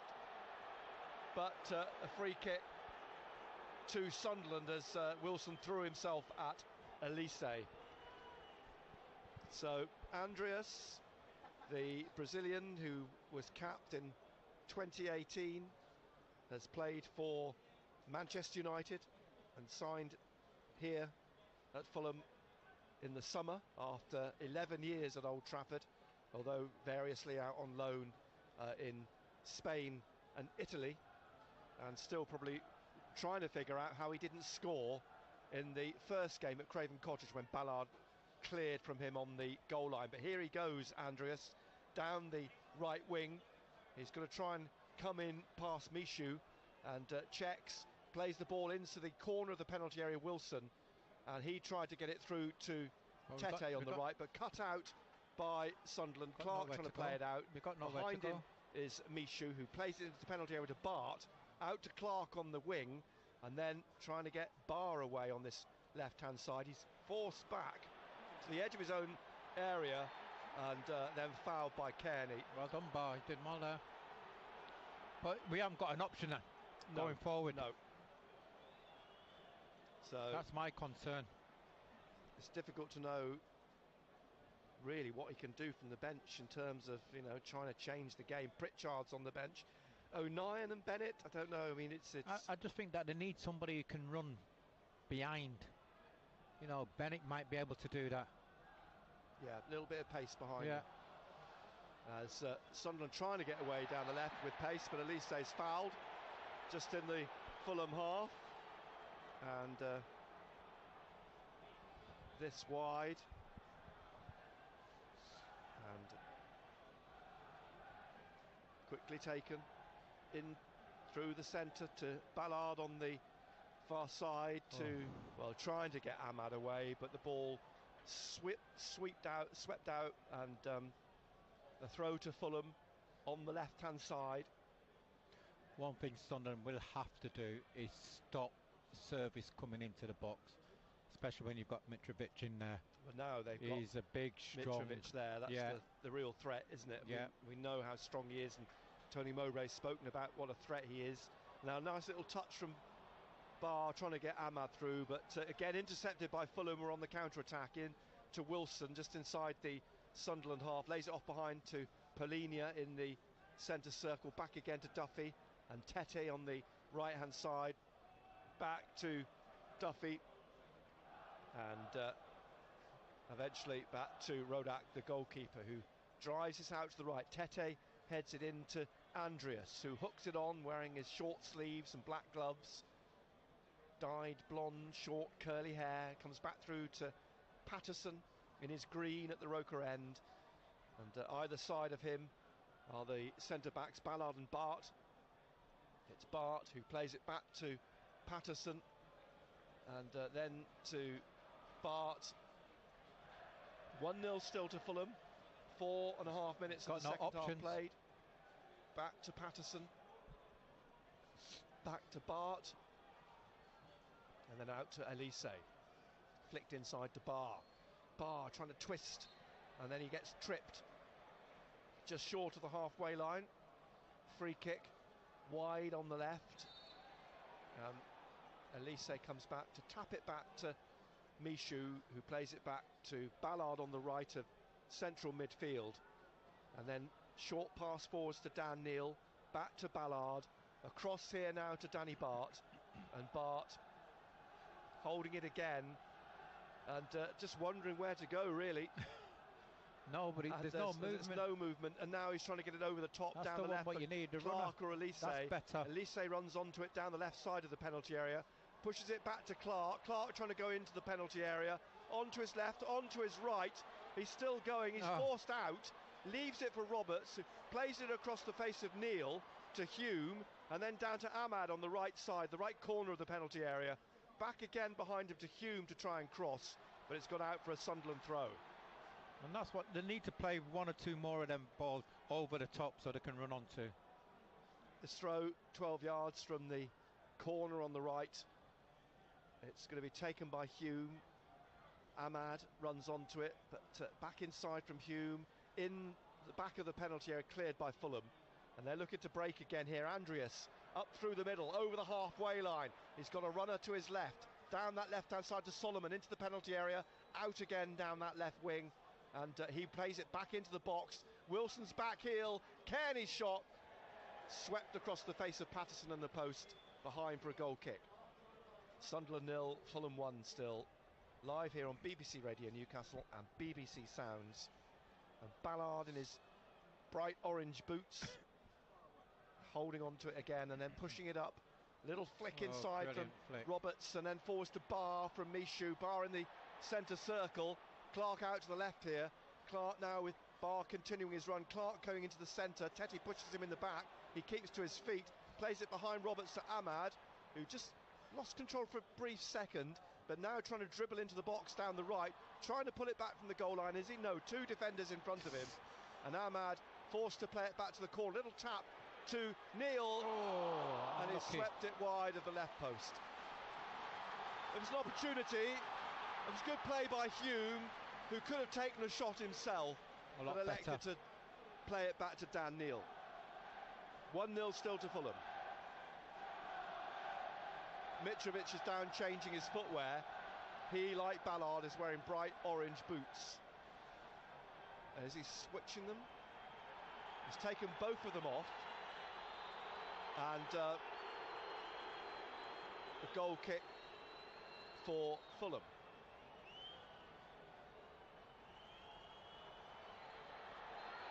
The goalkeeper finally takes the goal kick, much to the frustration of Sunderland, who feel he's time wasting while they try and get Mitrovic back on the pitch.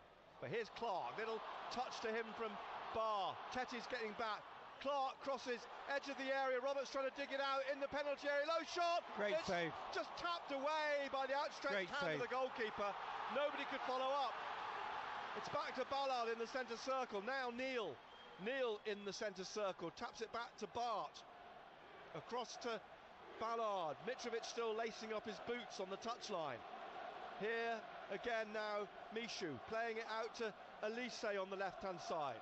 Elise back to Danny Barr. Andreas goes to close him down into Dan Neil in the centre circle. Ballard on the right into the Fulham half, Out wide then to Ahmad.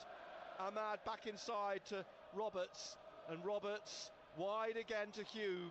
Hume trying to get Ahmad in on the right side of the Fulham penalty area. He's forced out by Tosin, plays it back again behind into Roberts. Down the line again to Hume. Hume from the goal line pulls it back. It's only Wilson then to clear for Fulham at the edge of the penalty area. Straight to Ballard, who plays it back to Patterson.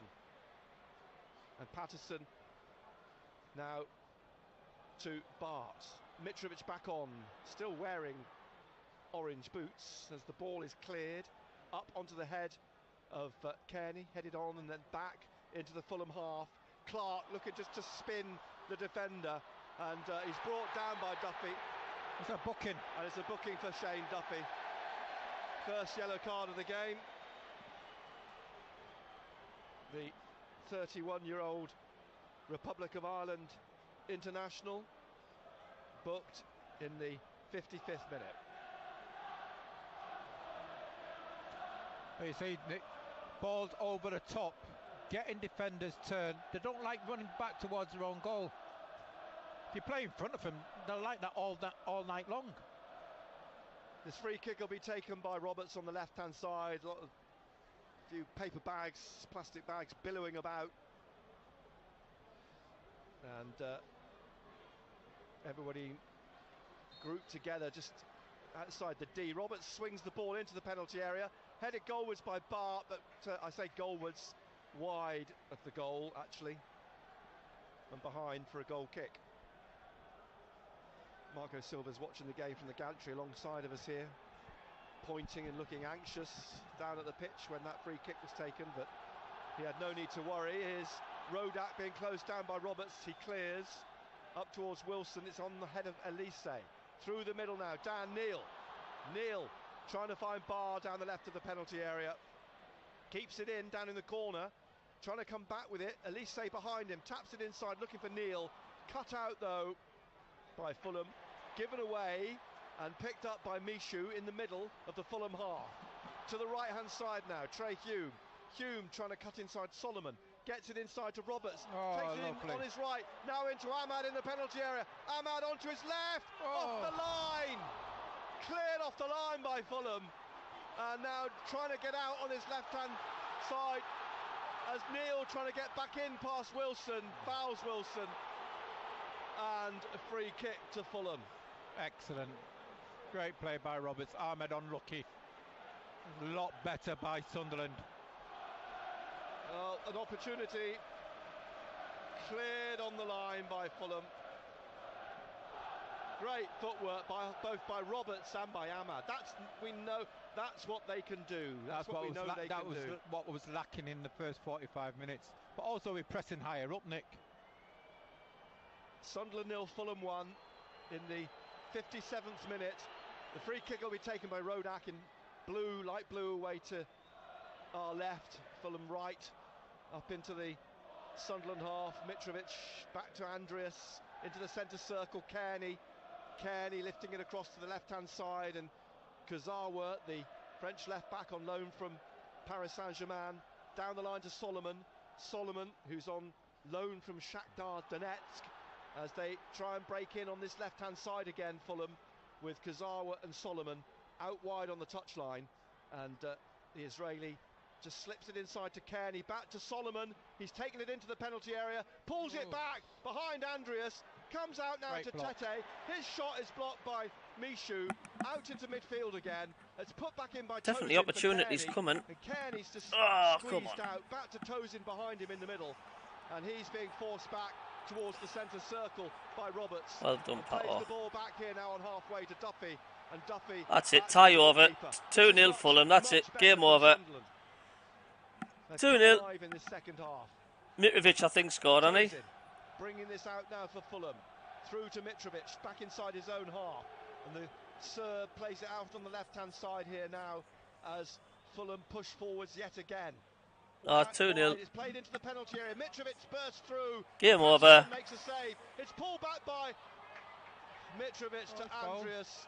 It's a goal. It's a goal. I know. I'm just exasperated that suddenly it's just opened up. Mitrovic through, pulls it back for Andreas, And he just knocks the ball home from too 4 easy. yards. That's the Premier League and that's Championship. Simple in the end. Too simple. Too easy. 2-0 to Fulham. And it was Mitrovic who picked it up initially in midfield, burst through, got through down, pulled the ball back for Andreas, who wasn't picked up, and he just tapped it home. Yeah, and sometimes that's what happens when you start pushing people forward. A huge ask now for... I did say a 3-1, didn't I? I am right, sort of. I mean, the way it's going. A purple patch from Sunderland, punctured by Andreas's goal. You know, but I think Sunderland stopped as well. I think they thought the ball had gone out. I think they thought there was an infringement of some sort. They paused slightly, but Fulham didn't. And Andreas tapped home from 4 yards. Yeah, Moa. Well, we're never going to beat these anywhere, man. It's like... Fulham, they're very much in the... Concentrate on the league now. Cut replay. Sunderland really need to get back sooner rather than later. Well done. Out here on the left, Andreas, at least they're trying to get... Yeah, we're never going to win the bloody thing in a million years, man. At the moment, the referees had to intervene.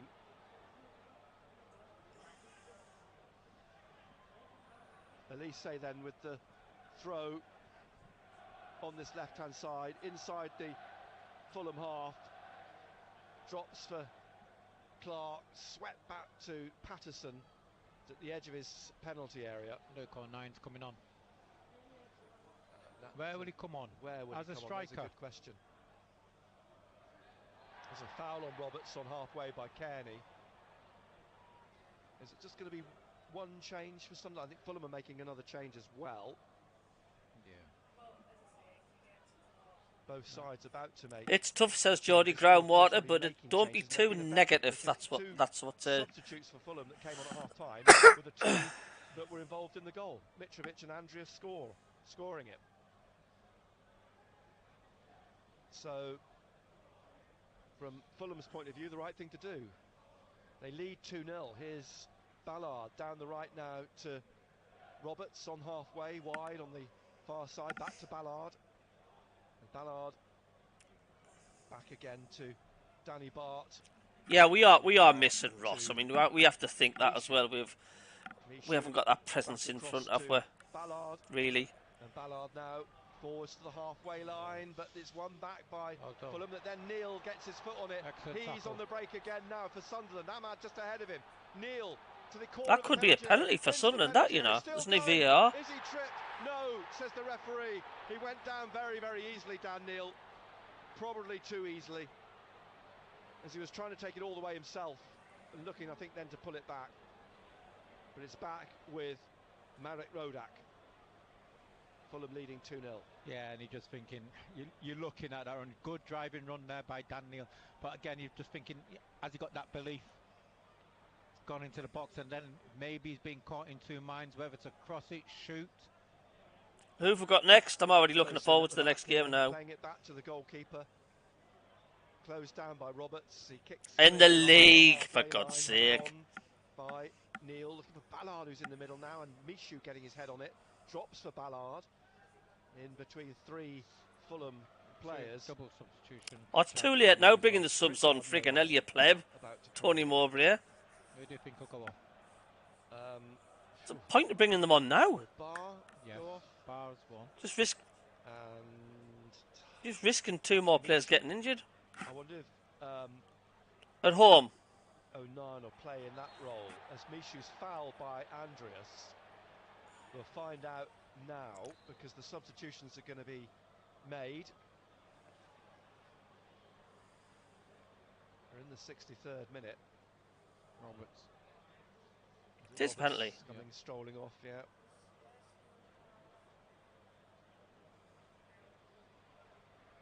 And it looks like it's going to be Dan Neil. It's Neil for O'Neill. And Pritchard comes on for Roberts. Interesting. Interesting and slightly surprising, I think. And coming on for Fulham is Bobby De Cordova-Reid and also Harrison Reid. And they will come on for Tete.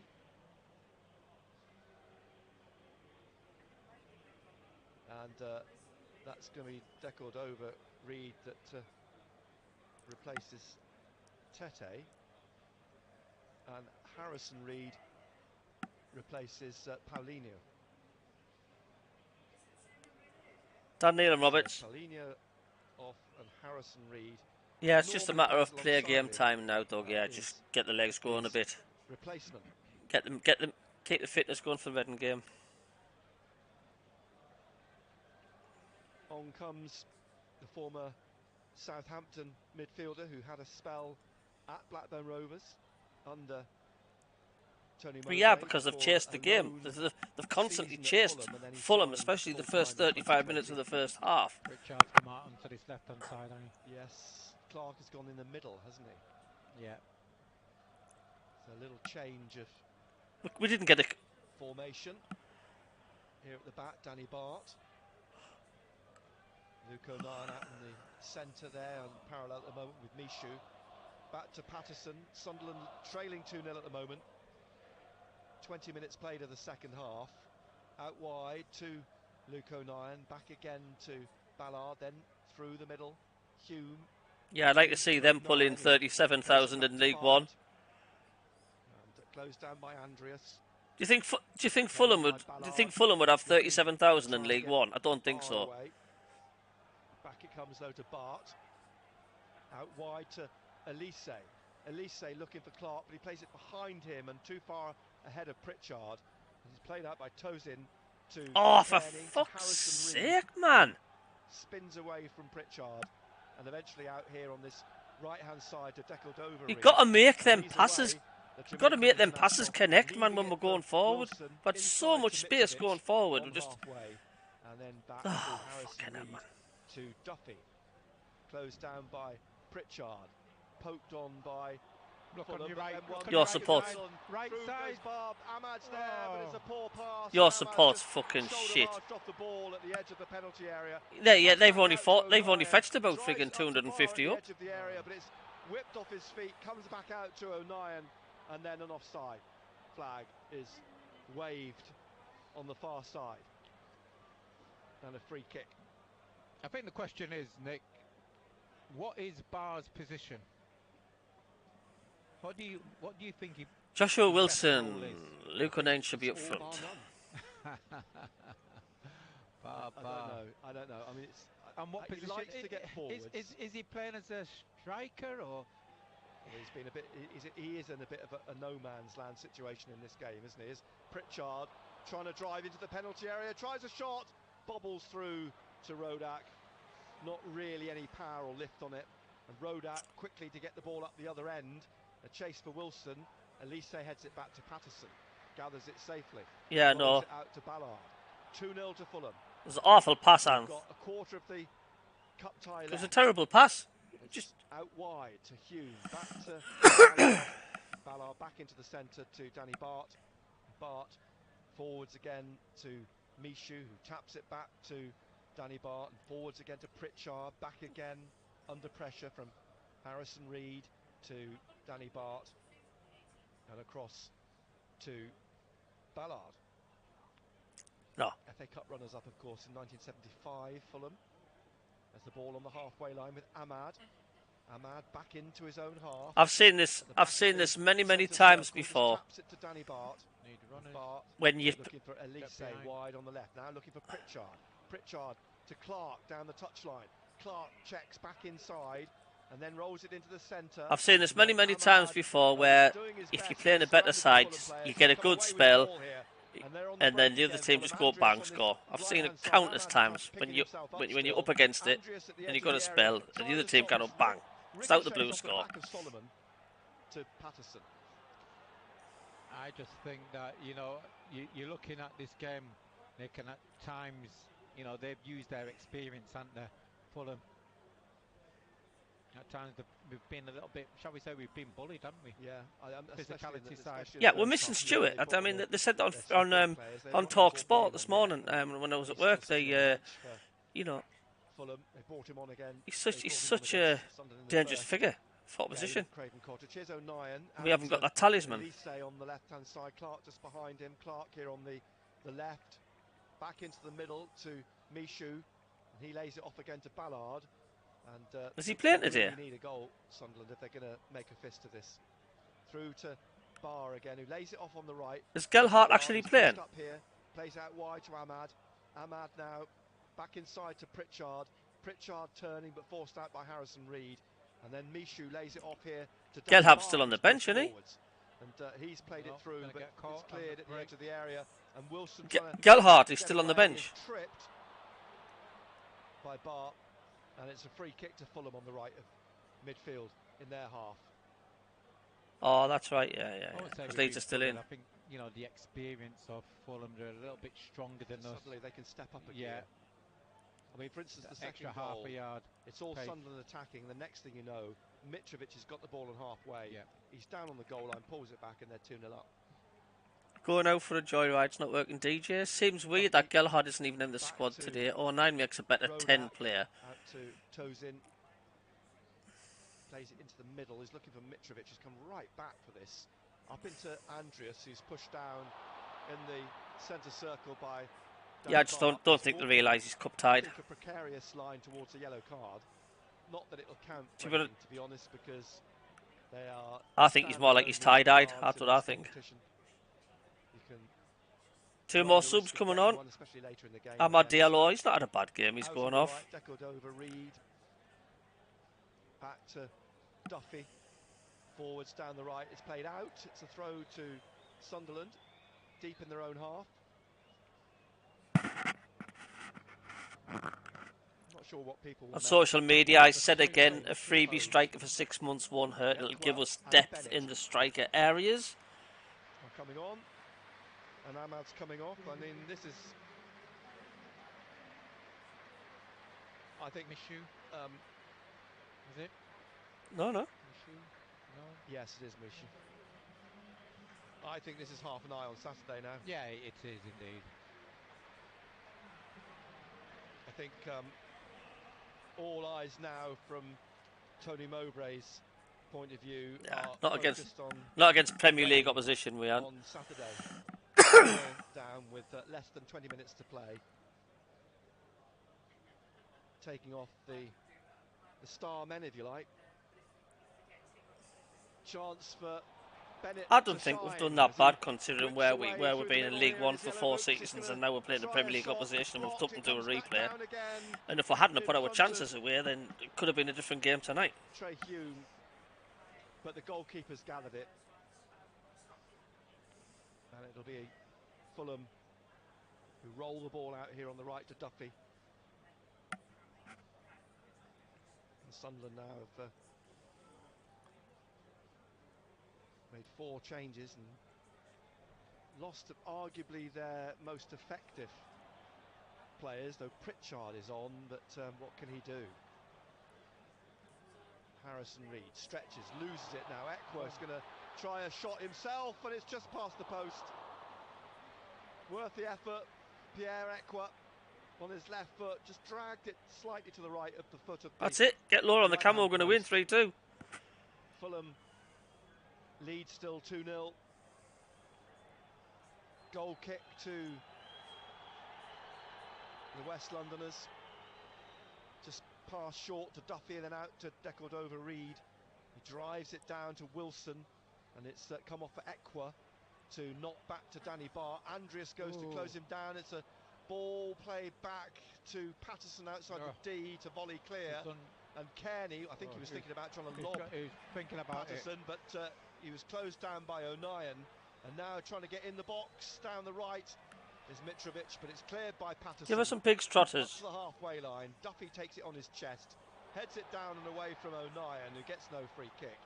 He's pushed over. Referee right next to him. Solomon then on the left plays it back to Kearney again, and forwards to the edge of the penalty area. Kazawa back again. Kearney on that left wing, back to Tozin, left of the centre circle, back to Duffy, out to Decordova-Reid, and he's been closed down by Clark, but gets the ball back to Duffy, who swings it back to the goalkeeper at the edge of the penalty area.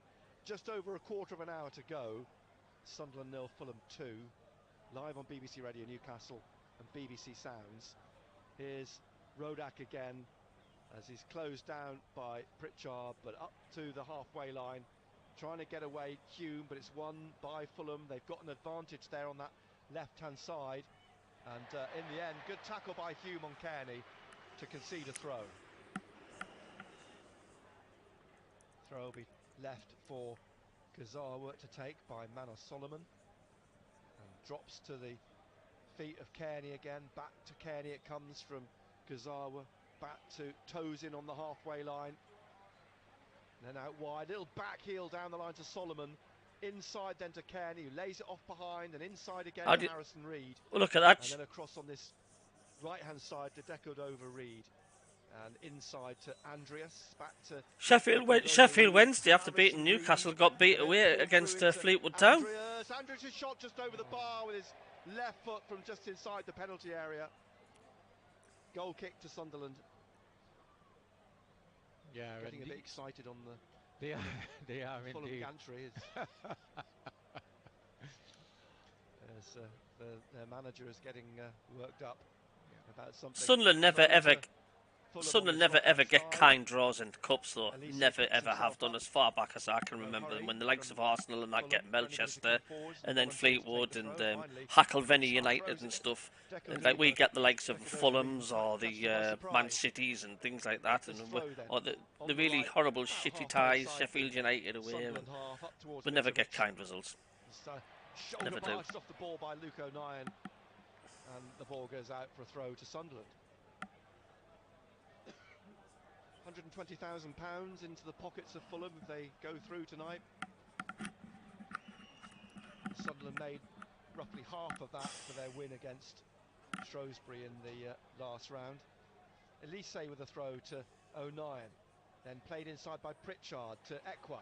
In the middle of his half, he's going up towards the centre circle, and he rolls it out to the right. Get in! What a goal! Wide. Solomon in front of him, he plays it back inside to Ekwa. Man United 0, Leeds United 2. It's picked up by Hume, who's pushed a long way forwards, back to O'Nien in the centre circle, across to Elise, Pritchard on the left-hand side, looking for... Ant, watch your screen. Down the left of the penalty area, rolls the ball into Clark in the penalty box, curls it in! Good finish. Clark's pulled one back, he scored finish. at Fulham, he scores again against Fulham.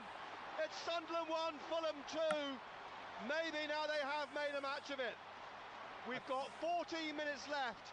Elise set it up, and Jack Clark has curled it home. Excellent play. Good finish by Jack Clark.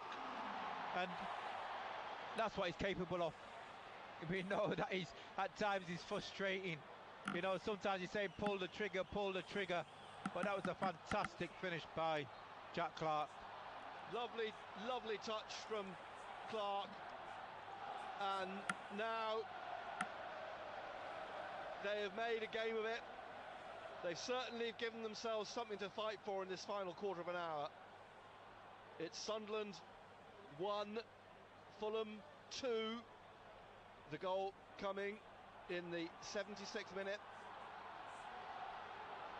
And suddenly, without all the big guns, well, without all the little guns, Ahmad and Roberts, what a goal.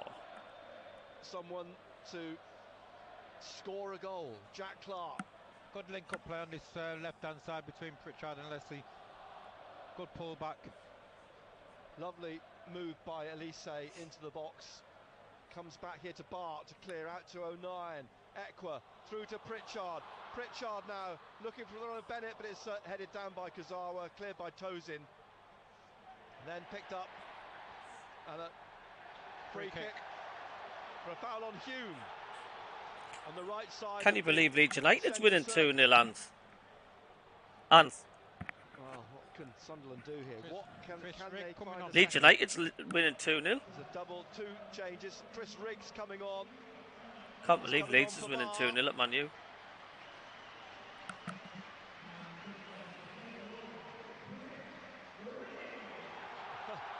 listen to the roar for Chris Rigg. Daniel James is going to come on for Fulham for Solomon. Here's Chris Rugg coming on. One loanee replaces another. Dan James on loan from Leeds, a colleague of Jack Clark. Off comes Solomon. We're in the 79th minute. And Sunderland, well, they've got a sniff here at staying in the competition. They trail 2-1. A hell of a goal, Conrad. As I said, don't be so bloody negative. I missed it, went to the loo. Glimmer of light. Centre circle, hangs it up at the edge of the penalty area. Headed in by Ballard, headed out. It comes to Luke O'Nien, who drags his shot wide, well wide, with his left foot. And the goal kick to Fulham. Will there be a fairy tale ending? Straight to penalties, is it? No, or after extra time? No, extra time.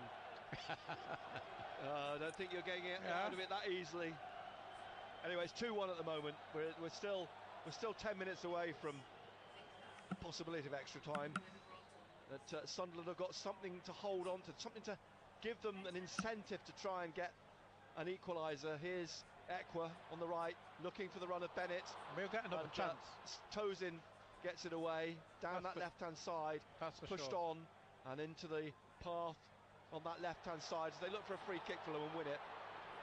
The foul on the touchline. We will get another opportunity. Yeah, on Dan James, who was at Manchester United before Leeds signed him in 2021. He's on loan from them now. So here is Tozin at the back, just inside the Fulham half, closed down by Chris Rigg, out to De Cordova-Reid in front of Tony Mowbray, drives it on, looking for Andreas. Bart's in front of him. Andreas tries to get round him, knocks the ball behind off Bart for a corner. So Fulham, you know, it's only the second corner of the game. Both have gone to Fulham, and this will be taken by Andreas on the right-hand side. Oh, for fuck's sake, 3-1. 3-1. He's going to throw himself at everything in there. Yeah. He's standing at just inside the penalty area at the moment, Mitrovic. We couldn't clear our lines. Then, who scored Fulham's second with the corner on the right, hangs it up for Mitrovic. Hey, I've got my prediction right. Didn't get any power behind it, but he's gone back in the box, and now it's put in. You've got to react. You've got to react. The left back has smashed it into the roof of the net, and that's those dreams destroyed in a second by Levin Kazawa, smashing it home after Mitrovic's initial attempt and the ball put back in the penalty area. Couldn't clear our defences there. I just think Patterson was slow to react for me. I'm not sure. I'll have to see it again. But it was in the 6-yard box and it's there for a long time, and you're thinking, come on then, keeper, come and get the ball. Kazawa, who scored at Hull in they're always going to be a threat when they go forward. Goal. And Shawley now has put the game beyond Sunderland. Poor goals. You look at the goals which we've conceded. Yeah. Poor. I think you can go back to the actual corner kick. Conceding that was slightly sloppy. And again, they've been able to keep it alive, haven't they? Yeah. We haven't. We didn't clear the penalty area. And then you think,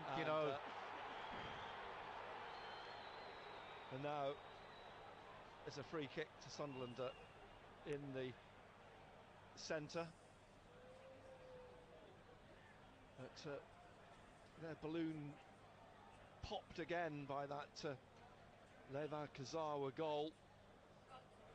Former Monaco defender, the French international.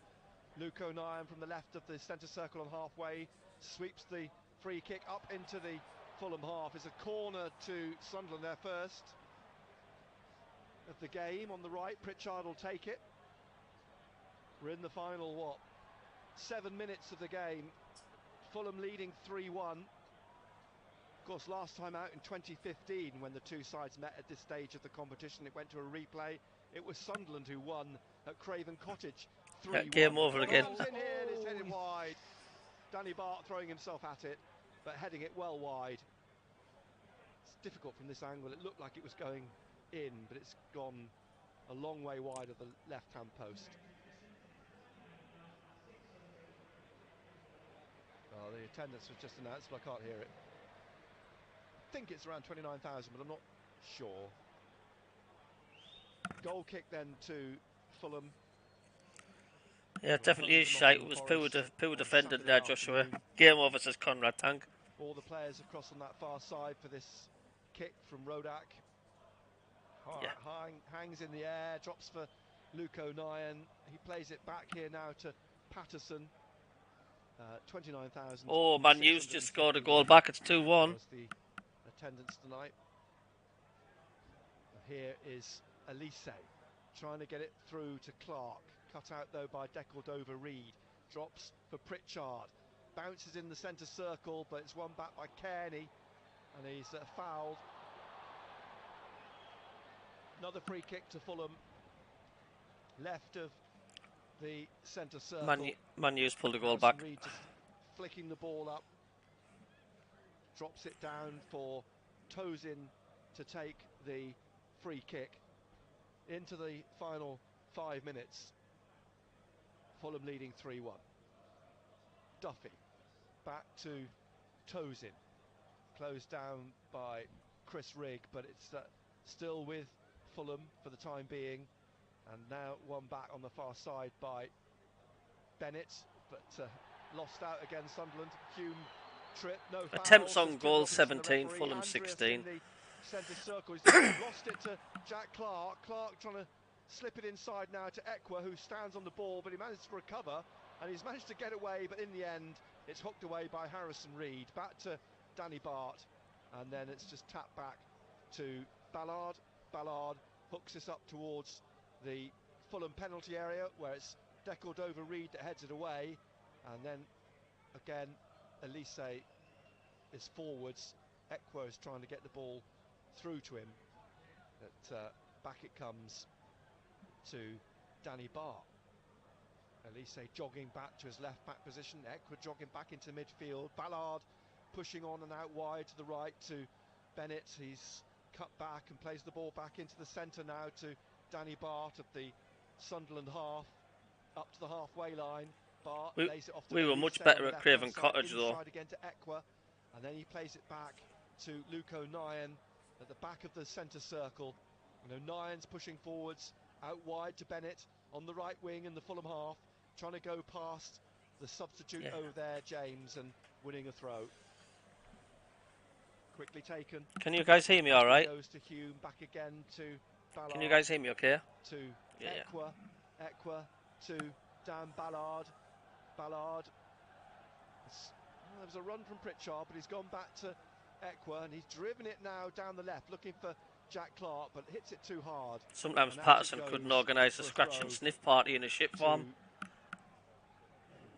Fulham on the right-hand side. Into the final couple of minutes of the game. It's, I think, fair to say. Well, we didn't get a kick for the majority part of the game. We just chased the game. We couldn't get a kick. It was Fulham passing all over. We were probably slackered. Pleased they got on the score sheet. Chasing the ball all the time. But overall, they have been dominated by Fulham, who've pretty much. At least we managed to get a replay, says Joshua. And Pakaka Andrews says, why Sunderland? It's only Fulham. The fact they brought on Andrews and Mitrovic at half-time to make sure. I suspect Marco Silva expected Sunderland they did, to come out a little bit lost more it though from the blocks in the second half. But they got their noses in front again. 2-0. Here, Hume back to Ballard. Ballard on halfway. Tony Mowbray is shaking his head. But they keep possession. Hume, he's lost it here. It's flicked inside to Andreas, who played it forward, and a free kick because of a foul on the halfway line, on the left, to Fulham. Do you think we've missed an out-and-out striker? Just to give us an option. I think so. I'll tell you why. Because I think certainly in the first half especially, Sunderland didn't really know what their roles were. And I think without that identity, without having someone through the middle, which meant that they could play their normal game, I think they lost something there, and I think that was a problem for Ahmad and Roberts and Clark, because they were all. I just think they felt a bit lost. What's the performance been like out of 10? I'd say Sunderland, I'd give it a 6 out of 10, performance-wise. Not bad, not good, mediocre, but we are missing Stewart. Change the style of play. We are missing our out-and-out striker. In the game. Yeah. Here's Wilson trying to head the ball on, heads it out. It's a throw to Sunderland on the left. Yeah, you got to remember the Fulham are a quality team. You know, it suits Fulham. Sunderland just playing in front of them all the time. Ekwa, Elise cut out by Wilson. It's a throw again to Sunderland on the left. About a minute and a half to play. Get in! The 90. 3-2. He's fouled. He's pushed down by Wilson. Free kick will be out wide here on the left, just inside the. Oh, we're not disgraced. We aren't disgraced. O'Nien's going to take this. Man United 1, Leeds 2. Still playing. Push forwards with Pritchard down the left. No, they're getting beat 2-1. O'Nien drives it up through the middle, headed down by Bart into the path nearly of Bennett. Bennett on his left, scores! Yeah. Lovely finish from Jefferson Bennett on his left foot, hooked it in the net. Good finish. Sunderland 2, Fulham 3, and we've got 4 minutes of added time. Well, you've just seen a mix-up there between the goalkeeper and the centre-half. Bennett's gambled, picked up the pieces, and it's a good finish. A lovely finish. That was a typical Bennett finish, that. Indeed it was. Indeed it was, yes. 4 minutes. Can Sunderland defy all the odds now and score an equaliser in these remaining 4 minutes? As Jefferson Bennett has given them a little bit of a lifeline, unexpectedly, at the end of the 90. Sunderland 2, Fulham 3. It may not be as comfortable as Fulham thought it was going to be at the end of the game, but they're the ones on the break here, down in the corner, and trying to hold the ball there on the left-hand side before Sunderland dig it out, and Bennett plays it inside to Ballard to clear, and then it's headed forwards again by Mitrovic behind, Duffy behind for a goal kick.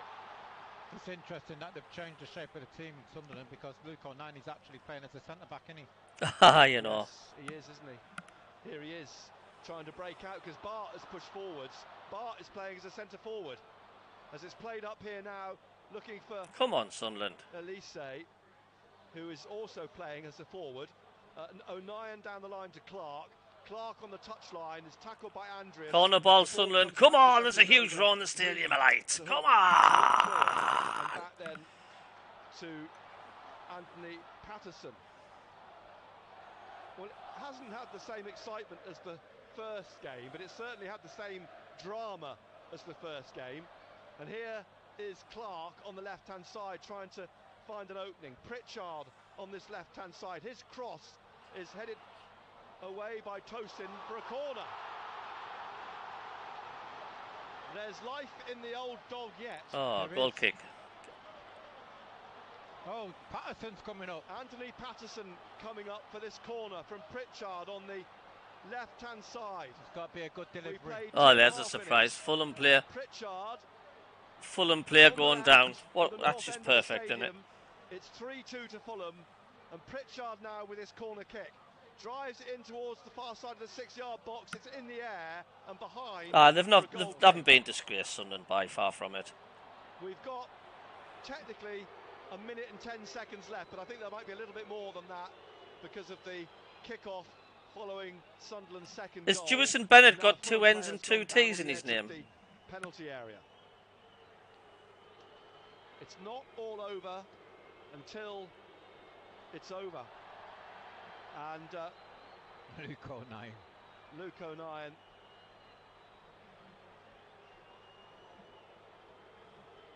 Danny Barr strolling away. Pritchard as the referee happy for things to get underway again. Luke O'Nien strolls back onto the halfway line. The goalkeeper Marit Rodak then with this goal kick. We have technically 20 seconds left of the minimum 4 minutes, and the referee encouraging Fulham to get on with this. Sunderland 2, Fulham 3 in added time, deep in added time here. And, no surprise there. The players drifting towards this near side. Pritchard's getting frustrated that finally the goal kick is taken, and it's headed away by Elise on the left here, headed out for a throw to Sunderland. I'll tell you what, there is on the left, which Elise takes, looking for Danny Bart, who's still up front. Oh bloody hell, he's 3. He's 4-2 for Fulham. Minute of added time. Fulham leading 3-2. Oh no. Elise is going to take a long Come on, throw. go. That's it, full time. Looking for Bart. It's headed out. Unlucky, lads. Unlucky, not a bad effort. Hooks it up to the edge of the area. Tosin heads it out. It's hooked away again by Fulham, out to James on the far side. But then it's one on the inside. It's tucked inside. It's 3 against 1 for Fulham. Up to the edge of the penalty area, and across comes Hume to tackle and get the ball back for Sunderland. Over on the far side, there's a foul. Finished, it's all over. Finished. The referee points to the centre spot, blows for full time, and it's Fulham who will go through to face Leeds in the 5th round. After what turned out in the end to be a dramatic finale, they have beaten Sunderland 3-2. And I think overall, you have to say they deserve cheers the win. for tuning in, people. Sunderland never Catch gave it up. on the